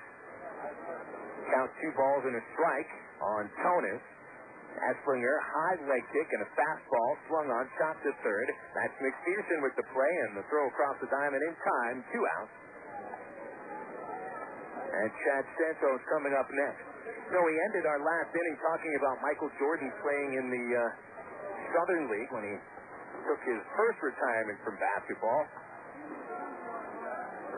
202 batting average for Jordan, but really to me what was something else is that that year the Barons finished 65-74, which was the only team that Jordan played on from 88 to 1998 that finished with a losing record. Now, of course, baseball wasn't his sport. And basketball, when he was with the Bulls after his first 3 seasons, they never had another losing season until he left. 1-0 the count on Santos, and the lefty rips it on the ground to Kotchman at first base. Easy play, and Kotchman takes it to the base himself, and that'll end the 7th inning. Esslinger sets him down 1-2-3, and we go to the 8th inning here in Wichita. The Travelers 4, the Wranglers nothing. On the ticket, Total Sports 1380. Emergency hotline, can I help you? Yes, I need help. All right, sir, what's the problem? I can't taste my beer. I feel it in my mouth, but there's no taste. Okay, sir, this is what I want you to do. Put the bottle down and step away from the beer. Okay. Walk straight to the corner store and pick up a 6-pack of Miller Lite. Okay. Don't worry, it's going to be all right. Next time, try the light beer that actually tastes like beer. Great tasting, less filling, Miller Lite. Miller. Good call. Miller Brewing Company, Milwaukee, Wisconsin. AgPro knows you're patient. You've had your eye on a certain green and yellow tractor for some time now. But here's a thought. Visit your local John Deere dealer for an innocent test drive. Sit in that yellow seat and feel that rugged quality. Then run the numbers. You may find you've underrated the value of a John Deere and overrated the value of patience. After all, nothing runs like a Deere. Test drive the John Deere of your choice today at AgPro Central Arkansas, 10504 Maumelle Boulevard, North Little Rock. It's baseball season again. Listen to the sounds of Arkansas Travelers baseball. Fastball stopped on the ground of the shortstop. That gets it. He goes to second for 1 out. Duncan to first. Whack him up. A double play. Keep trying. Right field. Way back. You gotta get out of here. And that, folks, is a game-winning homer. The Travelers win the game. Sound like fun? Arkansas Travelers baseball. Call 664-1555 or log on to Travs.com.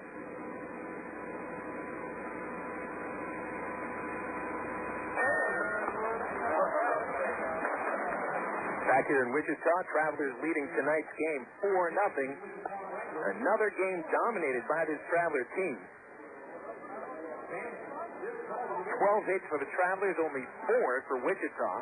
Neither team committing an error yet, meaning the Travs have started the season without committing an error. New pitcher on for the Wranglers, Jorge Vasquez. He replaces Keppinger. Keppinger faced 2 men, retired them both in the 8th. And now it's Vasquez on in relief. Vasquez, one of the top relievers in the Texas League last year, came up halfway through the season and just dominated. ERA was 1.92.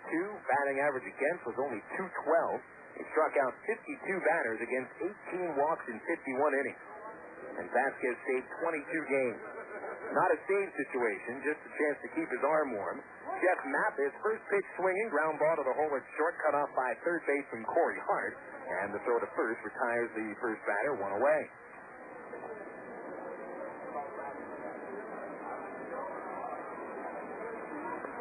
So Mathis is gone. He's 1 for 4, and now comes Rudy Gomez. Gomez with a hit in the 6th inning when the Travs managed to get their first 5 runners on base and scored 2 runs. Gomez scored the first of those runs. He's 1 for 3. Right-handed hitter. Had 4 hits yesterday, and he rips the first pitch he sees to the gap in right center field. That's a tweener. Extra bases for Rudy Gomez. He will stop at second base as the ball comes in from the outfield. A 1-out double for Rudy Gomez, and the Travelers have a runner in scoring position for Nick Gorneault. So Gomez with 7 hits in 13 at-bats in the series against Wichita. The Travelers' designated hitter is doing some designated hitting.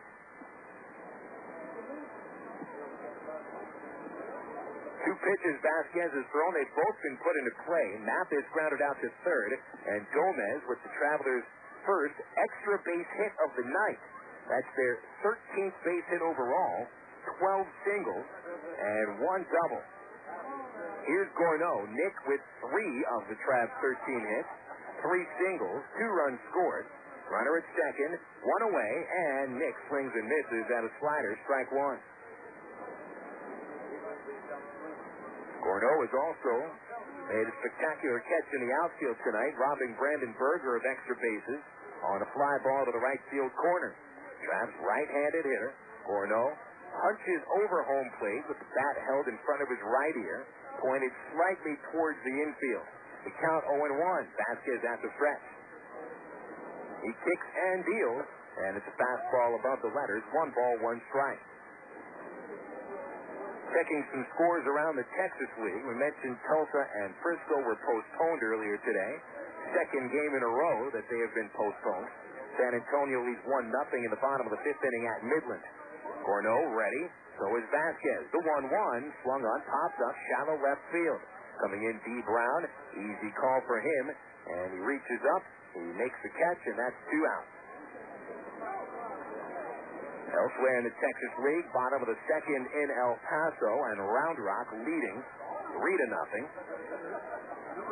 And out here in Wichita, it is 4-0 Arkansas.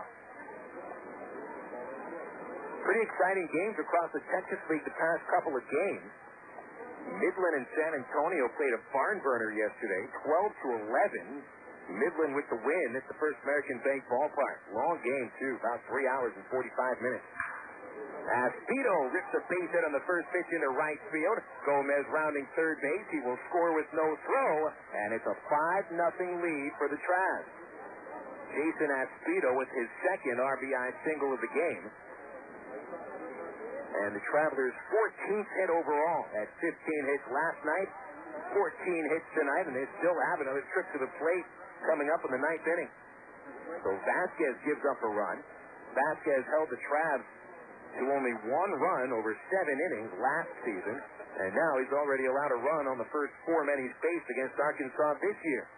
Javi Rodriguez to the plate. The Travelers' shortstop is 1 for 3 with an RBI single in the 6th, and he'll take a pitch outside, ball 1.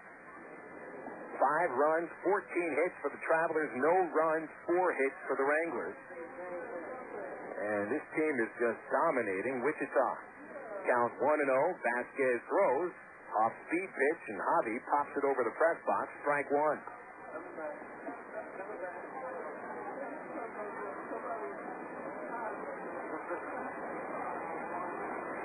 The Wranglers seem to be very stunned by what is going on out here, because the last 3 seasons, the Travs and Wranglers have battled out for some pretty tough games the first series of the year.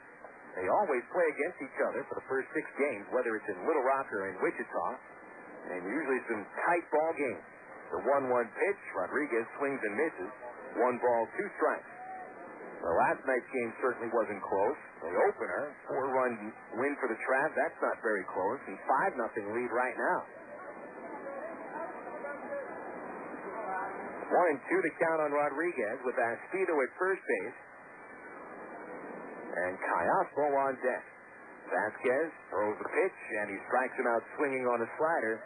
Travelers go finished here in the 8th inning, but they manage 1 run on 2 hits, and 1 man left on base.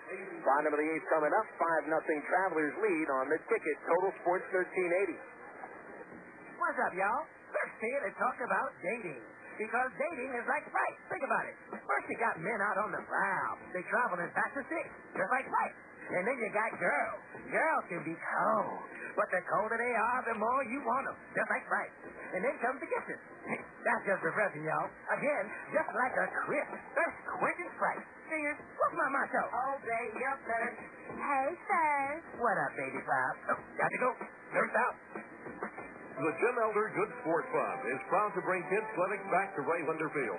The first clinic is Sunday, April 25th at 12:45, and all kids are invited. Learn hitting, fielding, throwing, and base running from the pros. Jim Elder was the Travs broadcaster for more than 30 years, and his memory lives on with the Jim Elder Good Sport Fund. Additional clinics are planned for June 6th and August 29th. But don't miss the first one on Sunday, April 25th at 12:45 at Waylander Field. The Jim Elder Good Sport Fund is the official charity of the Travelers. Better choices. Sonic's got them, others don't. Drive into Sonic today for our new Chicken Club wrap made with grilled all-white meat chicken, crispy bacon, fresh lettuce, and juicy ripe tomato, with shredded cheese and light ranch dressing. And for those counting carbs, it's now available with our new carb-friendly tortilla. Either way you order it, it's a fresh new way to get more taste. Sonic's new Chicken Club wrap. It's not just good, it's Sonic good. Traveler Baseball here during the 2004 season, brought to you by Pig and Chick, the Great American Barbecue House, located in Sherwood on Highway 187. Pig and Chick features all your favorite barbecue plates, plus the fixings, and a great family atmosphere. Check out the menu at pigandchick.com. That's pigandchik.com, or call 501-834-6150 for Pig and Chick. Phil Elson with you here on the Ticket Total Sports 1380. We're in the bottom of the 8th inning. The Arkansas Travelers enjoying a 5-0 lead against Wichita as Arkansas looks for their third win to start the season. Cam Esslinger is back on the mound. And Cam will face the number 8 hitter, Corey Hart. Hart is 0 for 2, and he'll bat from the left side. A ground out on a pop-out tonight. Esslinger kicks and deals the first pitch. A strike right down the middle, 0-1. Mentioned Esslinger with Tulsa last year. 2.61 ERA in 15 games. He was not used as a closer. He was more of a middle reliever. And the pitch bounced back to the mound off Esslinger's pitching hand. He recovers, throws to first, he gets the out. But that ball was hit pretty hard and right back at Cam. And again, he played it with his bare hands. So that brings an influx of coaches from the dugout. Both Kernan Ronan as well as Ty Boykin hustle out of the dugout with the trainer Jamie Welch. And they'll check on Esslinger's right hand. He pounced on the ball quite quickly once it got away from him and made the perfect throw to first base. But as is custom, the trainer always comes out of the dugout when a pitcher is hit by a batted ball. So Esslinger will get a couple of warm-ups here, see if he can still grip the ball, and he looks just fine. Mathis couldn't handle that last pitch, so maybe Jeff was the one a little shaken up rather than Esslinger. And here's his second. Cam seems to be okay. But, again, one thing to look at for Cam now is how that hand looks tomorrow morning. He's thrown 3 warm-up pitches, and I think Kernan Ronan and Ty Boykin have seen enough to think that they can keep him in the game. So Esslinger will stay in the ball game after that scary little sequence there. Ronan has Dan Mozingo warming up in the Travs bullpen. So he's ready to go at short notice. And Esslinger back on top of the hill. He'll face Andres Blanco. Blanco 1 for 2 with a bunt single in the 5th. He's batting from the left side. Esslinger from the stretch, his first pitch, a strike. Boy, Cam Esslinger seems to be a ball of nerves. Very jumpy, sort of jittery on the mound. And even the way he pitches just seems to give off some sort of a nervous energy.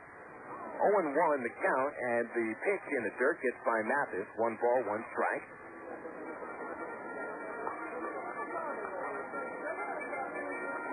Esslinger signed by the Angels on the advice of manager Ty Boykin, who was very impressed when he saw Esslinger pitch for Tulsa last year. 1 ball, 1 strike. Blanco takes the pitch off the outside corner, ball 2. Trav's bullpen really does seem to be a strength as of now. You never quite know if the bullpen's a strength or not until you see them 2 or 3 times. This is the first chance we see Esslinger, and we haven't seen Mozingo pitch. The rest of the bullpen has done a great job first two games. Chopper to the shortstop, picked up by Rodriguez off balance. Throw to first, very nice play, 2 outs. Rodriguez looks to be pretty smooth at shortstop. And give any infielder who's smooth a chance to make some plays on artificial turf. They'll make it look a little prettier. They get a chance to play the ball off to the side and don't always have to stay in front of it as the ball takes a true hop. 2 outs here in the 8th inning. And it's Mel Stocker to the plate. He's 0 for 3.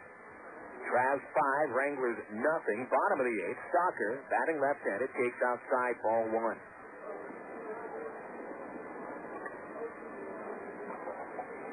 The one thing the Travs might be lacking is maybe a true closer. That comes in and just whiffs batters. John Rowenhurst seems to be the guy who will be the closer this year. And I haven't seen enough of him to really know the stuff that he brings to the table. A pitch outside to Stocker, ball 2. As that's our first bring to the table cliche of the year. I'm going to try my best this season to avoid the ridiculous cliches that we hear on sports talk and other sports broadcasts. But they're cliches for a reason because they're easy to say. The pitch fouled off by Stocker to the left side and the count's 2-1. Bring to the table is one of my least favorite cliches. And I'm sure we'll hear 1,000 others as the season goes on. That's what the baseball season seems to be sometimes, folks. Yeah, it's a great time. It's baseball. It's a game day to day, but it's also a series of connected cliches. Ground ball to short by Stocker, gobbled up by Rodriguez. Throw to first, right on the money. And a perfect inning for Cam Esslinger in the Travs bullpen. 6 up, 6 down for Cam. Travs hold this lead 5-0. We go to the 9th on the ticket. Total Sports 1380. Faucets leaking, termites feasting, missing, tackle, piece and spackle, tubs, jacuzzis, tapes and movies, everything from A to Z. Tile and lumber, tons of plumbers, elevators, coffee makers, radiators, party favors. Take a look and you'll see. Other books. When it comes to making their buying decisions, people today let their fingers do the walking through Yellow Book yellow pages. It's no wonder. Yellow Book's packed with money-saving coupons, restaurant menus, and vital community info. And with more ads than ever before, it has everything you need right at your fingertips. It's easy to spot. Just reach for the yellow directory with the map on the cover and join the smart shoppers who choose Yellow Book, not the other book. Put your business in Yellow Book. Call 1-800-YB-YELLOW. Not the other book.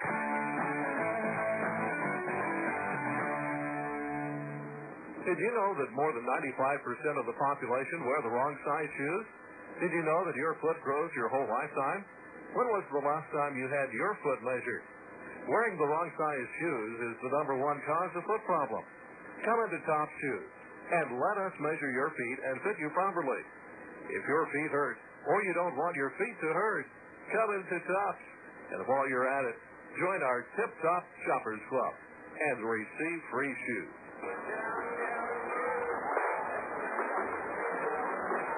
Traveler Baseball returns to the airwaves tomorrow afternoon on the ticket. Total Sports 1380.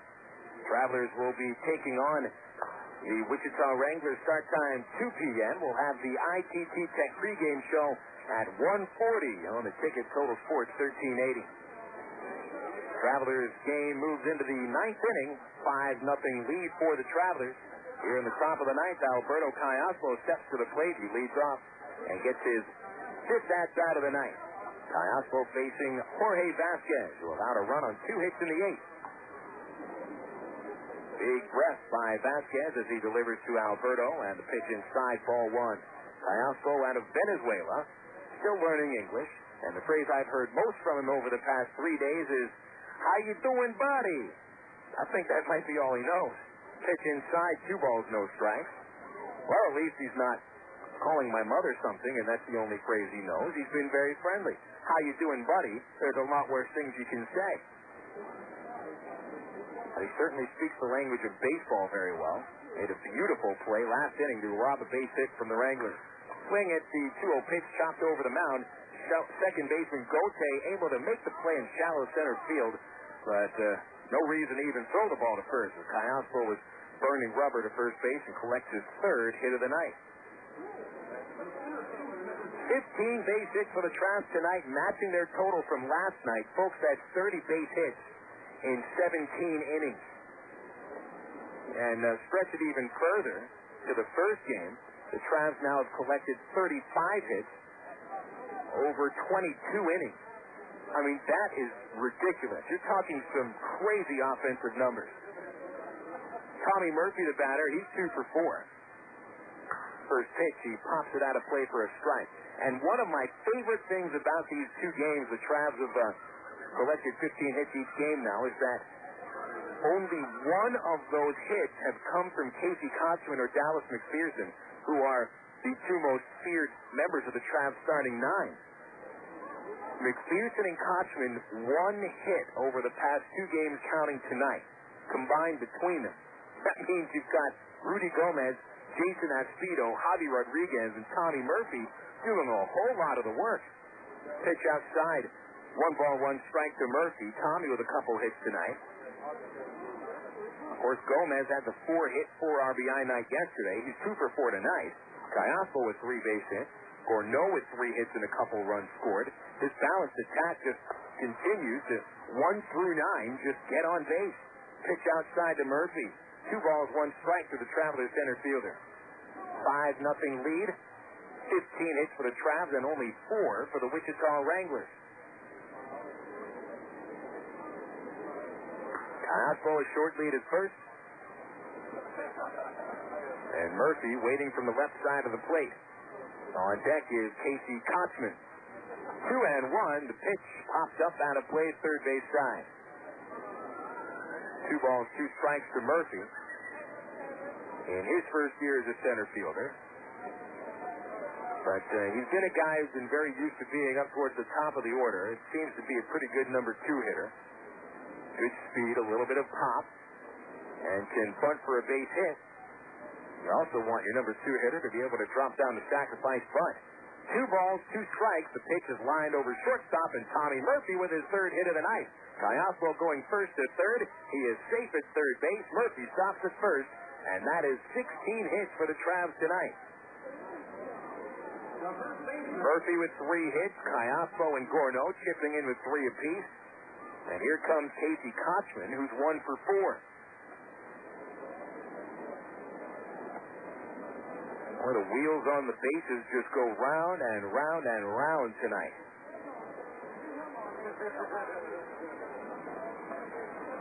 No laughing matter for the Wichita Wranglers, that's for sure.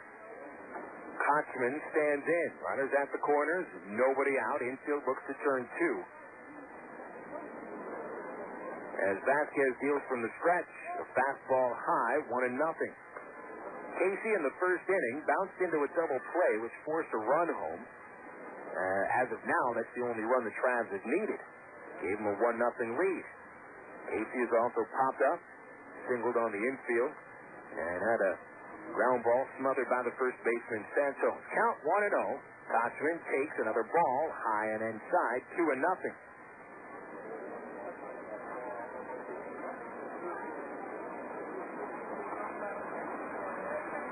McPherson on deck, and he still is the only Traveler without a hit tonight. The 2-0 pitch from Vasquez. Casey rips it high and deep, but foul for strike 1. Kotchman sitting on a fastball and swung just a little bit too early.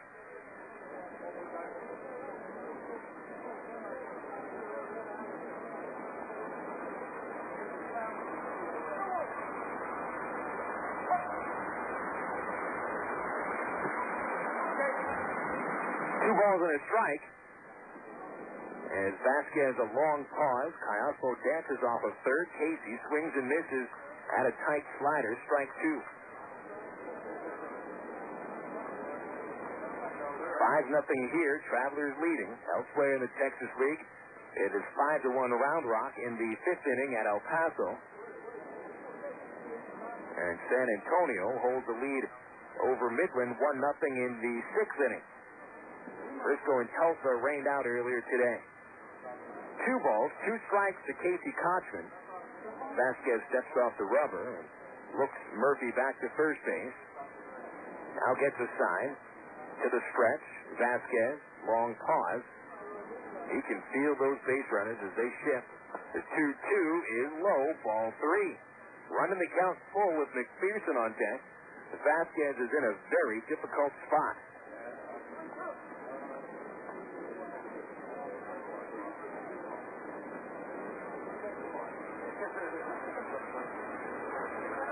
See if Kotchman gets something to hit here. He really should. More than anything, Vasquez needs to get an out any way possible. The payoff? No, Vasquez steps to third and looks at first. Sign of a little bit of nervousness. This is not a situation for the Travs really to do any hit and run, or even a little fake steal to squeak one run out. Not with Kotchman, McPherson, and Mathis due to hit. 3 balls, 2 strikes to Casey. Vasquez is ready. And here comes the pitch. Swung on, grounded foul, past first. Casey went down below the knees and swung at ball 4.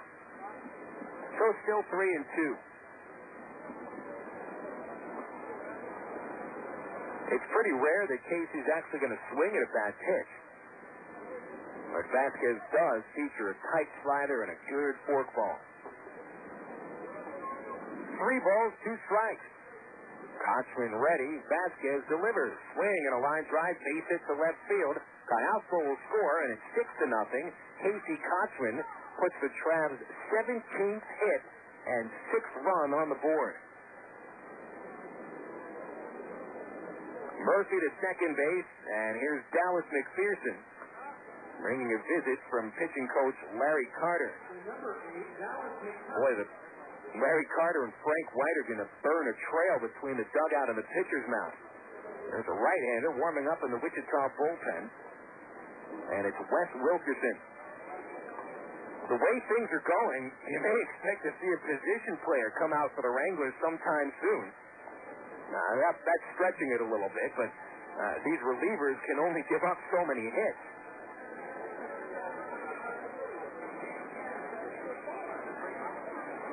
So a meeting on the mound, and Carter does not look very happy. We're seeing some pointed motions with his head. Home plate umpire Todd Waters coming out to break up the conference and disperse everybody back to their spots. McPherson coming to the plate with 2 runners on base, Murphy at second and Kotchman at first. 6-0, the Travelers leading as they continue to pace the Wichita Wranglers. McPherson 0 for 4 tonight, 0 for 4 yesterday, without a hit since his go-ahead double on opening night. First pitch, swing, and a pop-up out of play. Strike 1. McPherson knocked in the Travs' first 2 runs of the series with a 5th-inning single on Thursday night, and again, he's hitless ever since. Meanwhile, the rest of the Travs have done the hitting for him. 0-1, the pitch. Look out, high and inside. 1 ball, 1 strike to the Traveler third baseman. Jeff Mathis on deck. He's got 1 base hit of the Travs' 17 hits tonight. 1 ball, 1 strike. Vasquez checking second as he delivers to McPherson. A big swing and a miss. McPherson ends up on 1 knee. Strike 2.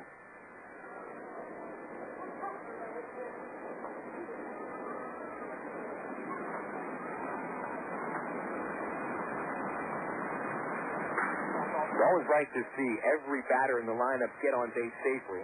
In a game such as this, the 1-2 to McPherson is high and outside. 2 balls, 2 strikes. And with 17 hits, quite often you'd expect every Traveler to reach base. But this is a nice sign because there's going to be points during the season when McPherson carries the offense. The 2-2 pitch swung on and ripped into right field. There's a base hit for McPherson. Rounding third, Tommy Murphy. He will score standing up, and it's a 7-0 Arkansas lead. And now all 9 Traveler starters tonight have recorded a base hit.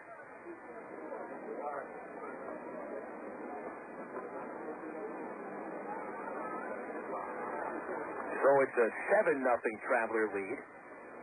Vasquez, who had the ERA under 2 all of last year, has faced 9 batters. He's allowed 6 base hits and 2 runs. Still no outs in the 9th inning. And runners at first and second for the 5-hole hitter Jeff Mathis. And that is it for Jorge Vasquez. Out comes Frank White from the dugout. And Vasquez is finished. Vasquez was brought on pretty much to end this game quickly because he's had such good numbers. He's supposed to be the Wichita closer. But he certainly had no pressure on him, and it really depends on how he performs under pressure. But not a good sign for Frank White's Wranglers when their top reliever can't get batters out and has let the game get out of hand. So on comes a new pitcher, and we'll take a 60-second break. Travelers leading 7-0 in the 9th inning. Back for the rest of the top of the 9th after this on the Ticket Total Sports 1380. Emergency hotline, can I help you? Yes, I need help. All right, sir, what's the problem? I can't taste my beer. I feel it in my mouth, but there's no taste. Okay, sir, this is what I want you to do. Put the bottle down and step away from the beer. Okay. Walk straight to the corner store and pick up a 6-pack of Miller Lite. Okay. Don't worry, it's going to be all right. Next time, try the light beer that actually tastes like beer. Great tasting, less filling Miller Lite. Miller. Good call. Miller Brewing Company, Milwaukee.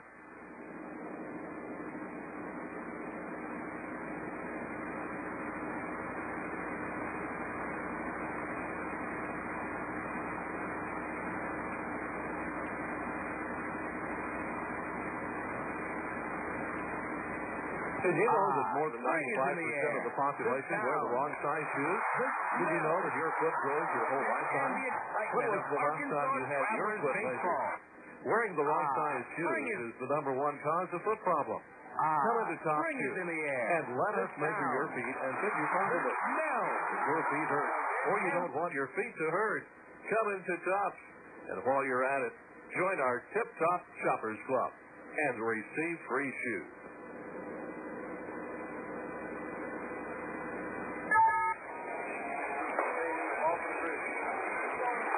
Still top of the 9th as the Travs have rallied once again. They've managed to score 2 runs off the Wranglers' top relief pitcher, Jorge Vasquez.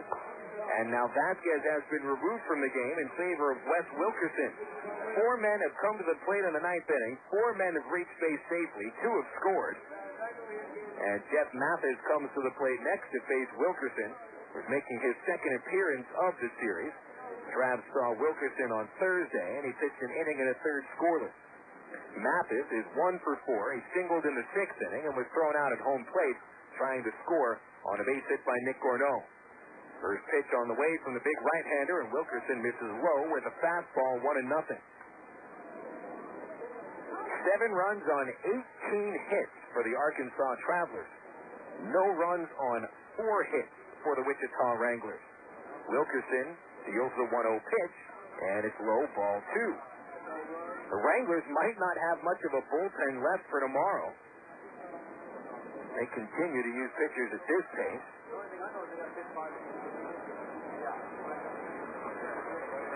2 balls, no strikes to Mathis. Wilkerson deals, and the pitch is popped into right field down the line. It's in foul territory. Brandon Berger chasing to the bullpen, runs out of room as the ball hits the fence. Foul ball, strike 1. Well, there's no suspense left in this game. I'd say the only suspense is whether the Travs can manage 20 hits and 10 runs. We've seen Arkansas's batters put this game away tonight. Did the same thing yesterday. Late runs. The 2-1 to Mathis hit back up the middle and into center field. Another base hit. Kotchman will round third base. He will score with no throw to the plate, and it's an 8-0 lead. That is 5 consecutive men reaching base safely, and it's the second time today that the Travs have reached the first 5 men in an inning safely. Just amazing what this Travelers team is doing to the Wranglers bullpen. I mean, they're just slapping them around.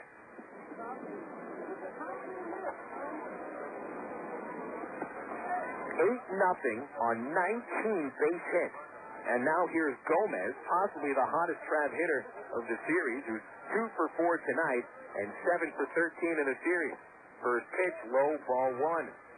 All 3 of the runs in this 9th inning so far are property of Jorge Vasquez, whose line is ugly. 1 inning, 4 runs, and he's still responsible for McPherson at third base. Gomez takes inside ball 2.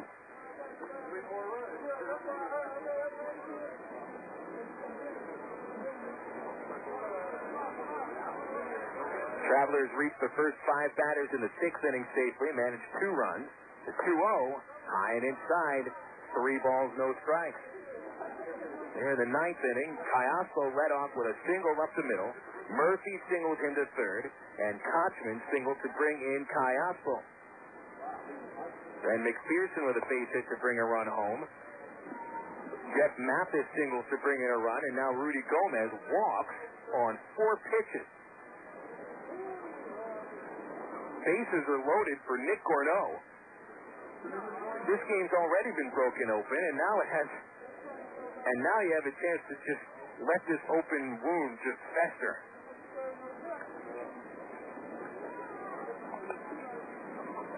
Gorneault with 3 hits tonight, and he takes a slider outside ball 1.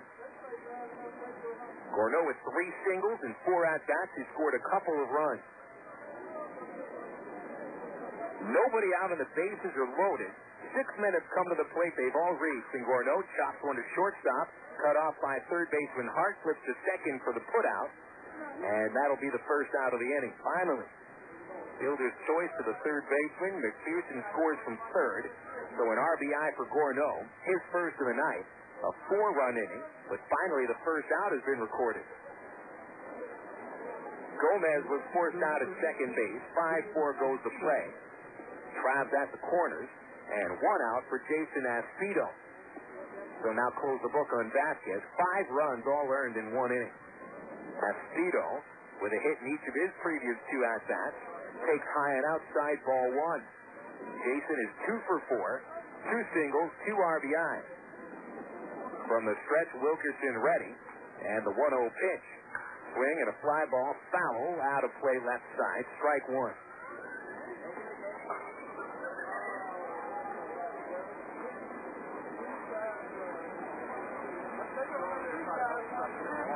Now, Frank White, the manager of the Wranglers, as I understand, a very even-tempered man who he's known as a gentleman.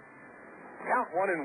Aspido swings and lost the fly ball, shallow left field. D. Brown charging in, sliding, can't make the catch. It's off his glove, and here comes another run to score. Mathis crosses the plate, and it's 10-0. Gorneault into second base. That should be the Trav's 20th hit of the night, as Brown had to slide on his wallet in order to try to come up with the ball. It kicked off the very tip of the glove. And again, that should be the Trav's 20th hit. Aspido with his 3rd hit of the night, his 3rd RBI. And now here's Rodriguez, the 9th man to come to the plate in the inning. And Javi takes low and outside, ball 1. Rodriguez 1 for 4 with an RBI single in the 6th inning. The 1-0 pitch. Swing and a grounder to second base. Gotay cleans it up to Blanco. 1 out. Relay to first. And that's a double play to end the 9th inning. But what a 9th inning for the Arkansas Travelers. Talk about breaking this game open. Ouch. Count them. 5 runs on 6 base hits. Probably 7 base hits, actually. No errors. And 2 men left. Travs lead 10-0. We go to the bottom of the 9th on the ticket. Total Sports 1380.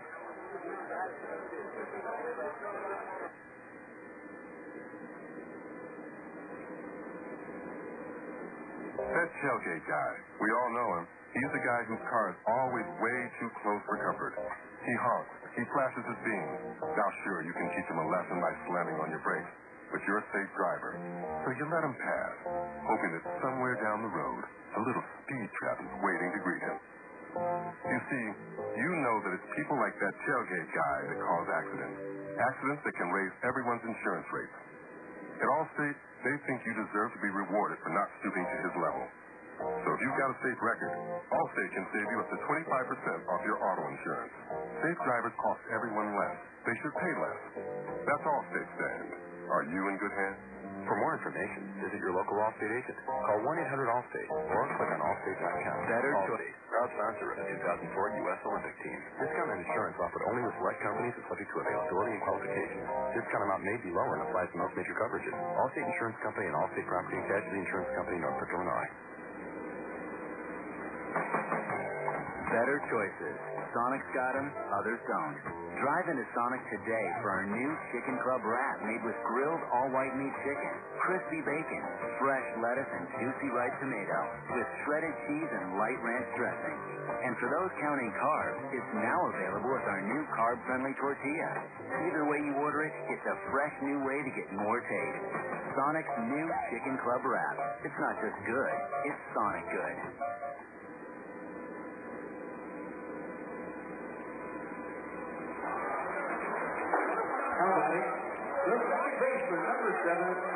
Travelers leading 10-0 here in the bottom of the ninth inning, and Dan Mozingo is out of the bullpen to try to close this baby out.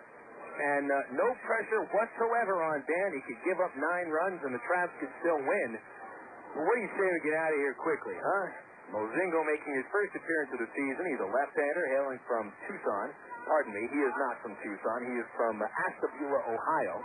And the first pitch is a strike on the inside corner. I couldn't even get away with calling Tucson, Ohio, because I don't think there is one. The 0-1, swung on, shot back to the mound. Mozingo plays it, and the lefty flips to first for out number 1.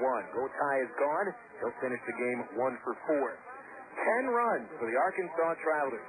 None for the Wranglers. Travs have now outscored the Wranglers 19-0 over the past 2 games, and 25-2 over the 3 games of this series.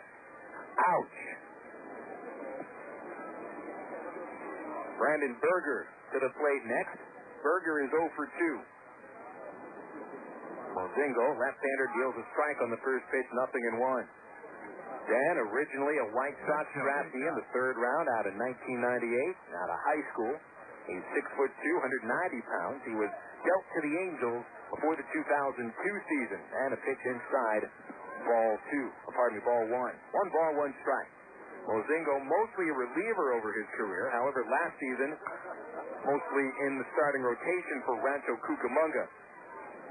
Pitch popped up out of play, and the count 1 ball, 2 strikes.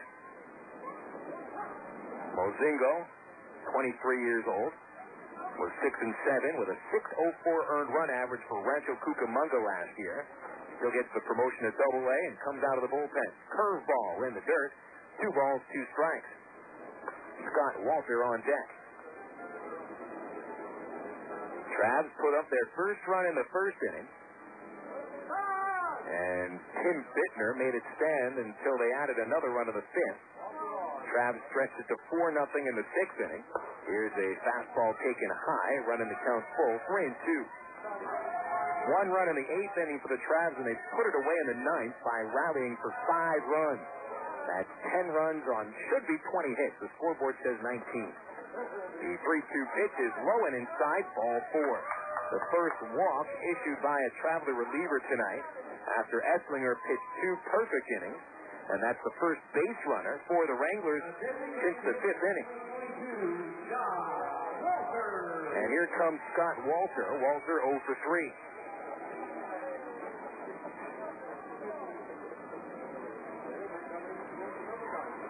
First pitch from Mozingo, and Walter takes it low, ball 1.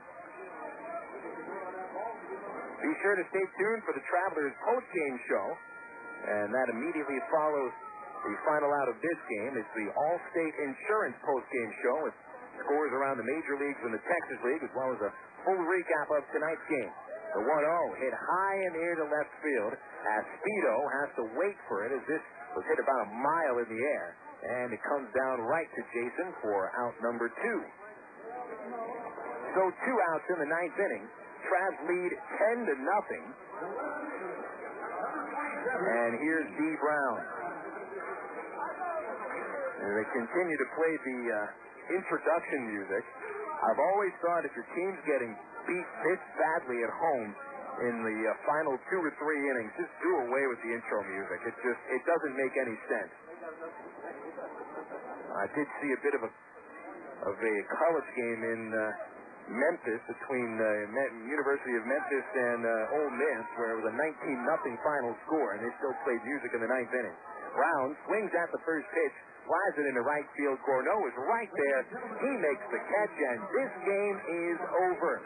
What a dominating performance by the Arkansas Travelers. Their second consecutive shutout of the Wranglers. Tonight's final score, Arkansas 10, Wichita nothing, and you can put it in the books.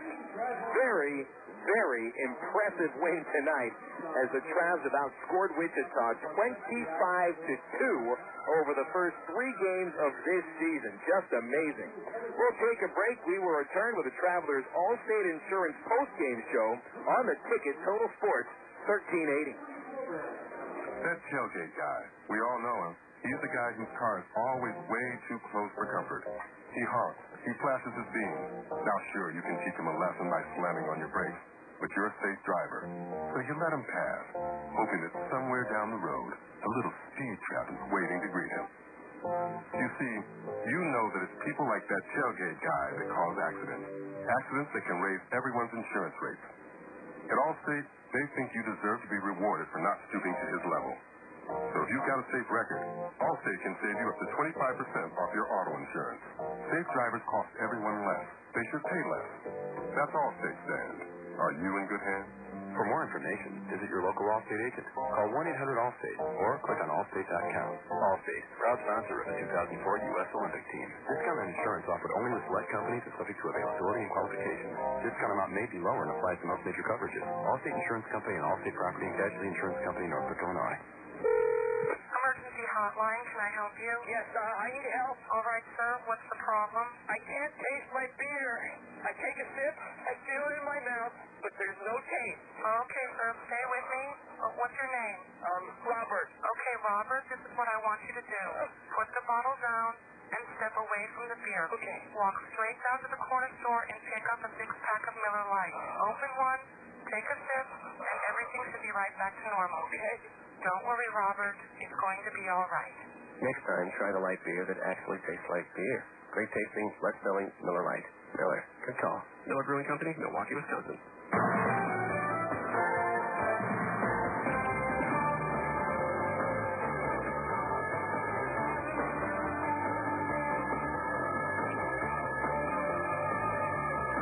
Welcome back to Wichita, Kansas. Phil Elson with you here for the Travelers Allstate Insurance postgame show. Final score tonight, Arkansas 10, Wichita nothing. The unofficial total, Travelers 10 runs, 20 hits, no errors.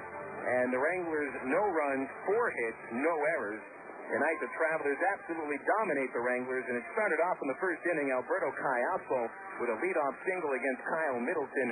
A single by Tommy Murphy sent Alberto to third base, and he scored when Casey Kotchman grounded into a 6-3 double play for a 1-0 lead. Travs starting pitcher Tim Bittner made his stand for the first 4 innings, tossing shutout balls. He stranded 2 runners in the first inning and 2 runners in the fourth inning before the Travs gave him some breathing room in the top half of the fifth.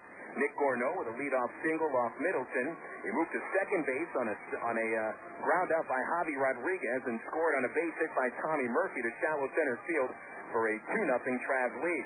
Travs started to break the game open in the 6th inning. Jeff Mathis a leadoff single, followed by a single from Rudy Gomez, and then Nick Gorneault lined a base hit to left field. Mathis was thrown out at home plate by Dee Brown as he attempted to score, but the Travs continued to pepper the baseball as Jason Aspito stepped up to the plate next. Here's the pitch. Aspito swings, ground ball, base hit between first and second, and now here comes Gomez rounding third base. Berger throwing from the outfield. This throw not in time. Gomez slides across home plate for the Travelers. Third run of the ball game, and it's a 3-0 lead.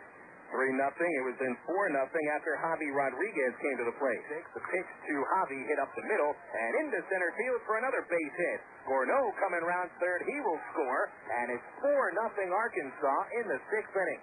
4-0. They made it 5-0 in the 8th inning after Rudy Gomez doubled with 1 out. Aspito's second base hit of the game knocked into right field, brought him in for a 5-0 lead, and then the Travs rallied once again in the 9th against Jorge Vasquez. The first 6 batters he faced reach base safely. 5 runs come across the plate, and the Travs managed 5 runs in the ninth to finish the game. 10-0 is the final score. Winning pitcher is Tim Bittner. He's 1-0. Kyle Middleton takes the loss. He drops to 0-1. And we will take a break. When we come back, a look around the majors and the Texas League on the Southwest Airlines out-of-town scoreboard. That's after this on the Ticket Total Sports 1380. What's up, y'all? Let's stay and talk about dating. Because dating is like Sprite. Think about it. First you got men out on the prowl. They travel in faster six, just like Sprite. And then you got girls. Girls can be cold. But the colder they are, the more you want them, just like Sprite. And then comes the kisses. That's just refreshing, y'all. Again, just like a crisp, thirst-quenching Sprite. Cheers. What's my motto? Oh, baby, your turn. Hey, sir. What up, baby Bob? Oh, got to go. Thirst out. Better choices. Sonic's got them, others don't. Drive into Sonic today for our new Chicken Club wrap made with grilled all-white meat chicken, crispy bacon, fresh lettuce, and juicy ripe tomato with shredded cheese and light ranch dressing.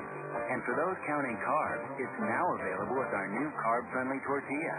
Either way you order it, it's a fresh new way to get more taste. Sonic's new Chicken Club wrap. It's not just good, it's Sonic good. Back here in Wichita on the Travelers All-State Postgame Show. The All-State Postgame Show brought to you by, well, All-State Insurance. You deserve a relationship with a real person, and that's All-State Stand. Are you in good hands? All-State. Travs tonight win 10-0. Take a look around the Texas League on the Southwest Airlines out-of-town scoreboard. See what kind of scores we can bring up here. Having a lot of trouble getting scores out of El Paso for some reason. When we last checked, it was 5-1. Round Rock leading the Diablos in the bottom of the 5th inning. We have a final score coming out of Midland, where the San Antonio Missions pick up their first win of the season. 3-2, the Missions beat Midland. Fruto gets the win. Yes, that's his last name, Fruto. Bert Snow, the loss, he drops to 1-1. Jared Herman saves it, his first of the year. San Antonio gets home runs from John Lindsay and Christian Guerrero. And there was a postponement tonight in Tulsa. The Rough Riders and the Drillers never got a pitch, and the second consecutive game was rained out at Driller Stadium. They'll play tomorrow, and then a doubleheader on Monday. Now to the major leagues. Some final scores to run down for you. Montreal, a 1-0 shutout of the New York Mets. 3 hitters thrown by the Expos. John Patterson, the winner. He goes 7 innings, allowing 2 hits, 1 strikeout. His first win of the season. Rocky Biddle pitched a scoreless ninth for his second save of the season. Montreal got 3 hits and a double from Orlando Cabrera. The only run of the game was scored by Brad Wilkerson, who also doubled. So 1-0 Montreal with the victory against the New York Mets. Right now, top of the third at San Diego, 2-1 San Francisco leads. 2-1 St. Louis leading at Arizona. Langford and Rowland with the long balls. The Rockies and Dodgers tied 1 apiece in the top of the second. 1 game in progress in Texas. It's the bottom of the 8th inning, and the Rangers lead the Anaheim Angels 10-6. John Lackey, the starting pitcher, and the ex-Traveler roughed up a little bit. 4 runs he allowed in the first inning. Lackey didn't make it out of the fourth, and he finishes the game 7 runs allowed on 9 hits in 3 2/3 innings. The Angels appear to be heading to defeat in this one, down by 6 runs. Home runs by Mike Young, Hank Blaylock, and Mark Teixeira, doing most of the damage for the Texas Rangers. Elsewhere, Boston beats Toronto tonight 4-1. Pedro Martinez gets his first win of the season. The Red Sox send Roy Halladay to an 0-2 start to start the year. Ortiz, Ramirez, and Bellhorn with long balls for the Red Sox. Orlando Hudson hit one for Toronto. Baltimore, an 11-3 win at Tampa Bay. Melvin Mora and Larry Bigby with home runs. Rich Bauer, the winner, he's 1-0, dropping to 0-2. Oakland defeating Seattle tonight, 2-1. Tim Hudson, a 9-inning complete game, 4-hitter. He goes to 1-0. Gil Metz, the loser, drops to 0-1. 7-6 win for Kansas City against Cleveland in 10 innings. Aaron Guile knocks in the game-winning run in the 10th with a base hit. He also hit his second home run of the season. Scott Sullivan, the winner, and Rafael Betancourt takes the loss. Travis Hafner hit a home run for Cleveland, his third of the year. Minnesota hit 6 home runs. in Detroit beat the Tigers 10-5. Henry Blanco, the backup catcher, hits 2 long balls. Corey Kotchman, Luis Rivas, Lou Ford, and Jose Offerman also connect on round trippers. And the White Sox beat the Yankees tonight 7-3 at Yankee Stadium. That was this afternoon. Maglio Ordonez and Jose Valentin with home runs. Mark Buehler, the winning pitcher. Jorge DePaula takes the loss. Cincinnati beats Pittsburgh in the National League 3-1 in Cincinnati. Adam Dunn, the home run, his third of the season. Corey Lytle got the victory, 7 strong innings for his first win of the season. Danny Graves saved it, his third. The loss was saddled to Kip Wells. Milwaukee 6, Houston 1. That's the final out of Miller Park. Wes Helms, a 3-run homer, and Ben Sheets, 10 strikeouts over 6 shutout innings for the win. Florida, 5-3 winner against Philadelphia in Miami.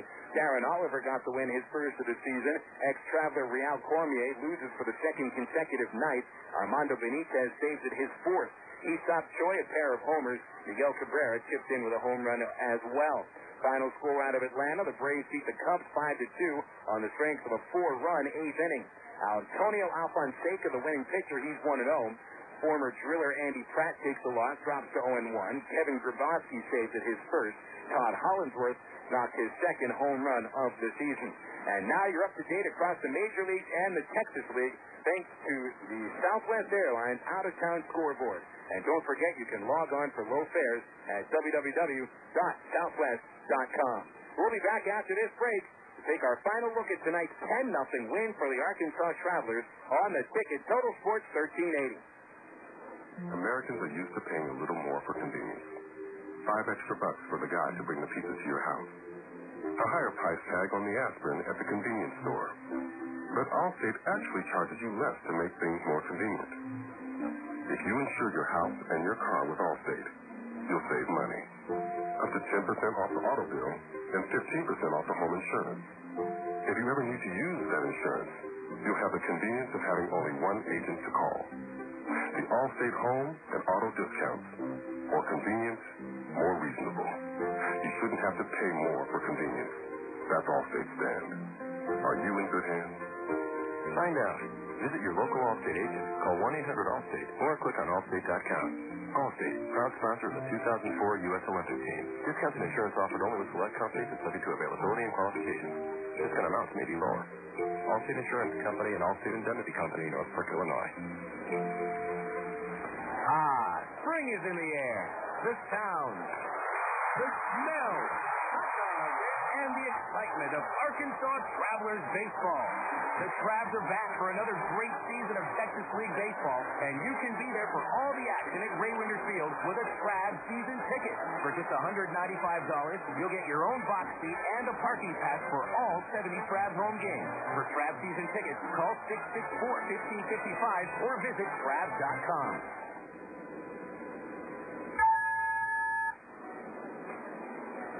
Welcome back to the Ticket Total Sports 1380 as we wrap up our Allstate Insurance postgame show. You deserve a relationship with a real person, and that's Allstate's stand. Are you in good hands? Well, the Travs certainly were in good hands tonight. A 10-0 win against the Wichita Wranglers. Here are the official final totals. Travs, 10 runs, 20 hits, no errors, and 8 men left on base. The Wranglers, no runs on 4 hits, no errors, and 5 men left on base. The winning pitcher tonight is Tim Bittner. He picks up win number 1. Kyle Middleton suffers the loss, drops to 0-1. There was no save. Looking up and down the Travs roster tonight, every member of the starting lineup collected at least 1 base hit. Every member of the lineup either scored a run or knocked in a run. Now, you look at the 20 hits, 19 of them were singles, folks. Only 1 extra base hit. It was off the bat of Rudy Gomez, who picked up a double. And other than that, it was just a lot of line drives, singles, and hard ground balls up the middle that the Travs were able to turn into 20 hits and 10 runs. Another very impressive win for the Travelers tonight. We'll name our BC Powder player of the game, and I'm not sure who to award this to, folks. I mean, honestly, Nick Gorneault will be the BC Powder player of the game tonight. Gorneault went 3 for 5. 2 runs scored, 1 RBI, and he also made a spectacular diving catch in the outfield to save an extra base hit. We'll give plenty of honorable mentions to Tim Bittner, who had a terrific start in his Double-A debut. 6 shutout innings, 4 hits, a walk, and 2 strikeouts. Alberto Callaspo, Tommy Murphy, Jason Aspito, each with 3 base hits. Aspito knocked in 3 runs, and really kudos all the way around for the team tonight. Tomorrow, the Travs will be taking on the Wranglers once again at 2 o'clock. Travs will send Mike Gorneault to the mound. Mike looking to build upon a pretty good 2003 campaign, who started the season in the bullpen, ended up as one of the Travs' starting pitchers, went 6-8 with a .469 earned run average, and he will be opposed by Junior Herndon, a guy who's got a little bit of major league experience. Herndon made it to the major leagues with the San Diego Padres in 2001, going 2-6 with San Diego and a 6.33 ERA. Last year, he spent the season in the Eastern League with the Red Sox Double-A affiliate in Portland, Maine, 9-8, .485 earned run average. So the first pitch tomorrow comes at 2 o'clock in the afternoon. We'll have the ITT Tech pregame show at 1:40 here on the Ticket, Total Sports 1380. A big thanks to Arlen Horn back at the studio for producing tonight's game, and a thanks to all our listeners out there tuning in on the station or on the website, Travs.com. Phil Elson here signing off from Lawrence Dumont Stadium in Wichita, where tonight the Travelers blank the Wranglers 10-0 and record 20 base hits. Folks, it's been a pleasure, and we'll be talking baseball again tomorrow night.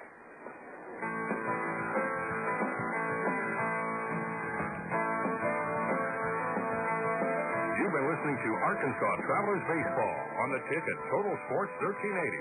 Arkansas Travelers Baseball is made possible by Miller Lite, ITT Technical Institute, Coca-Cola, Sonic Drive-In, PC Powder, and by Allstate Insurance. Be sure to catch all of the Travs games this year on the Ticket, Total Sports 1380. You're listening to Arkansas's hometown sports station, The Ticket, Total Sports 1380, KDXE North Little Rock.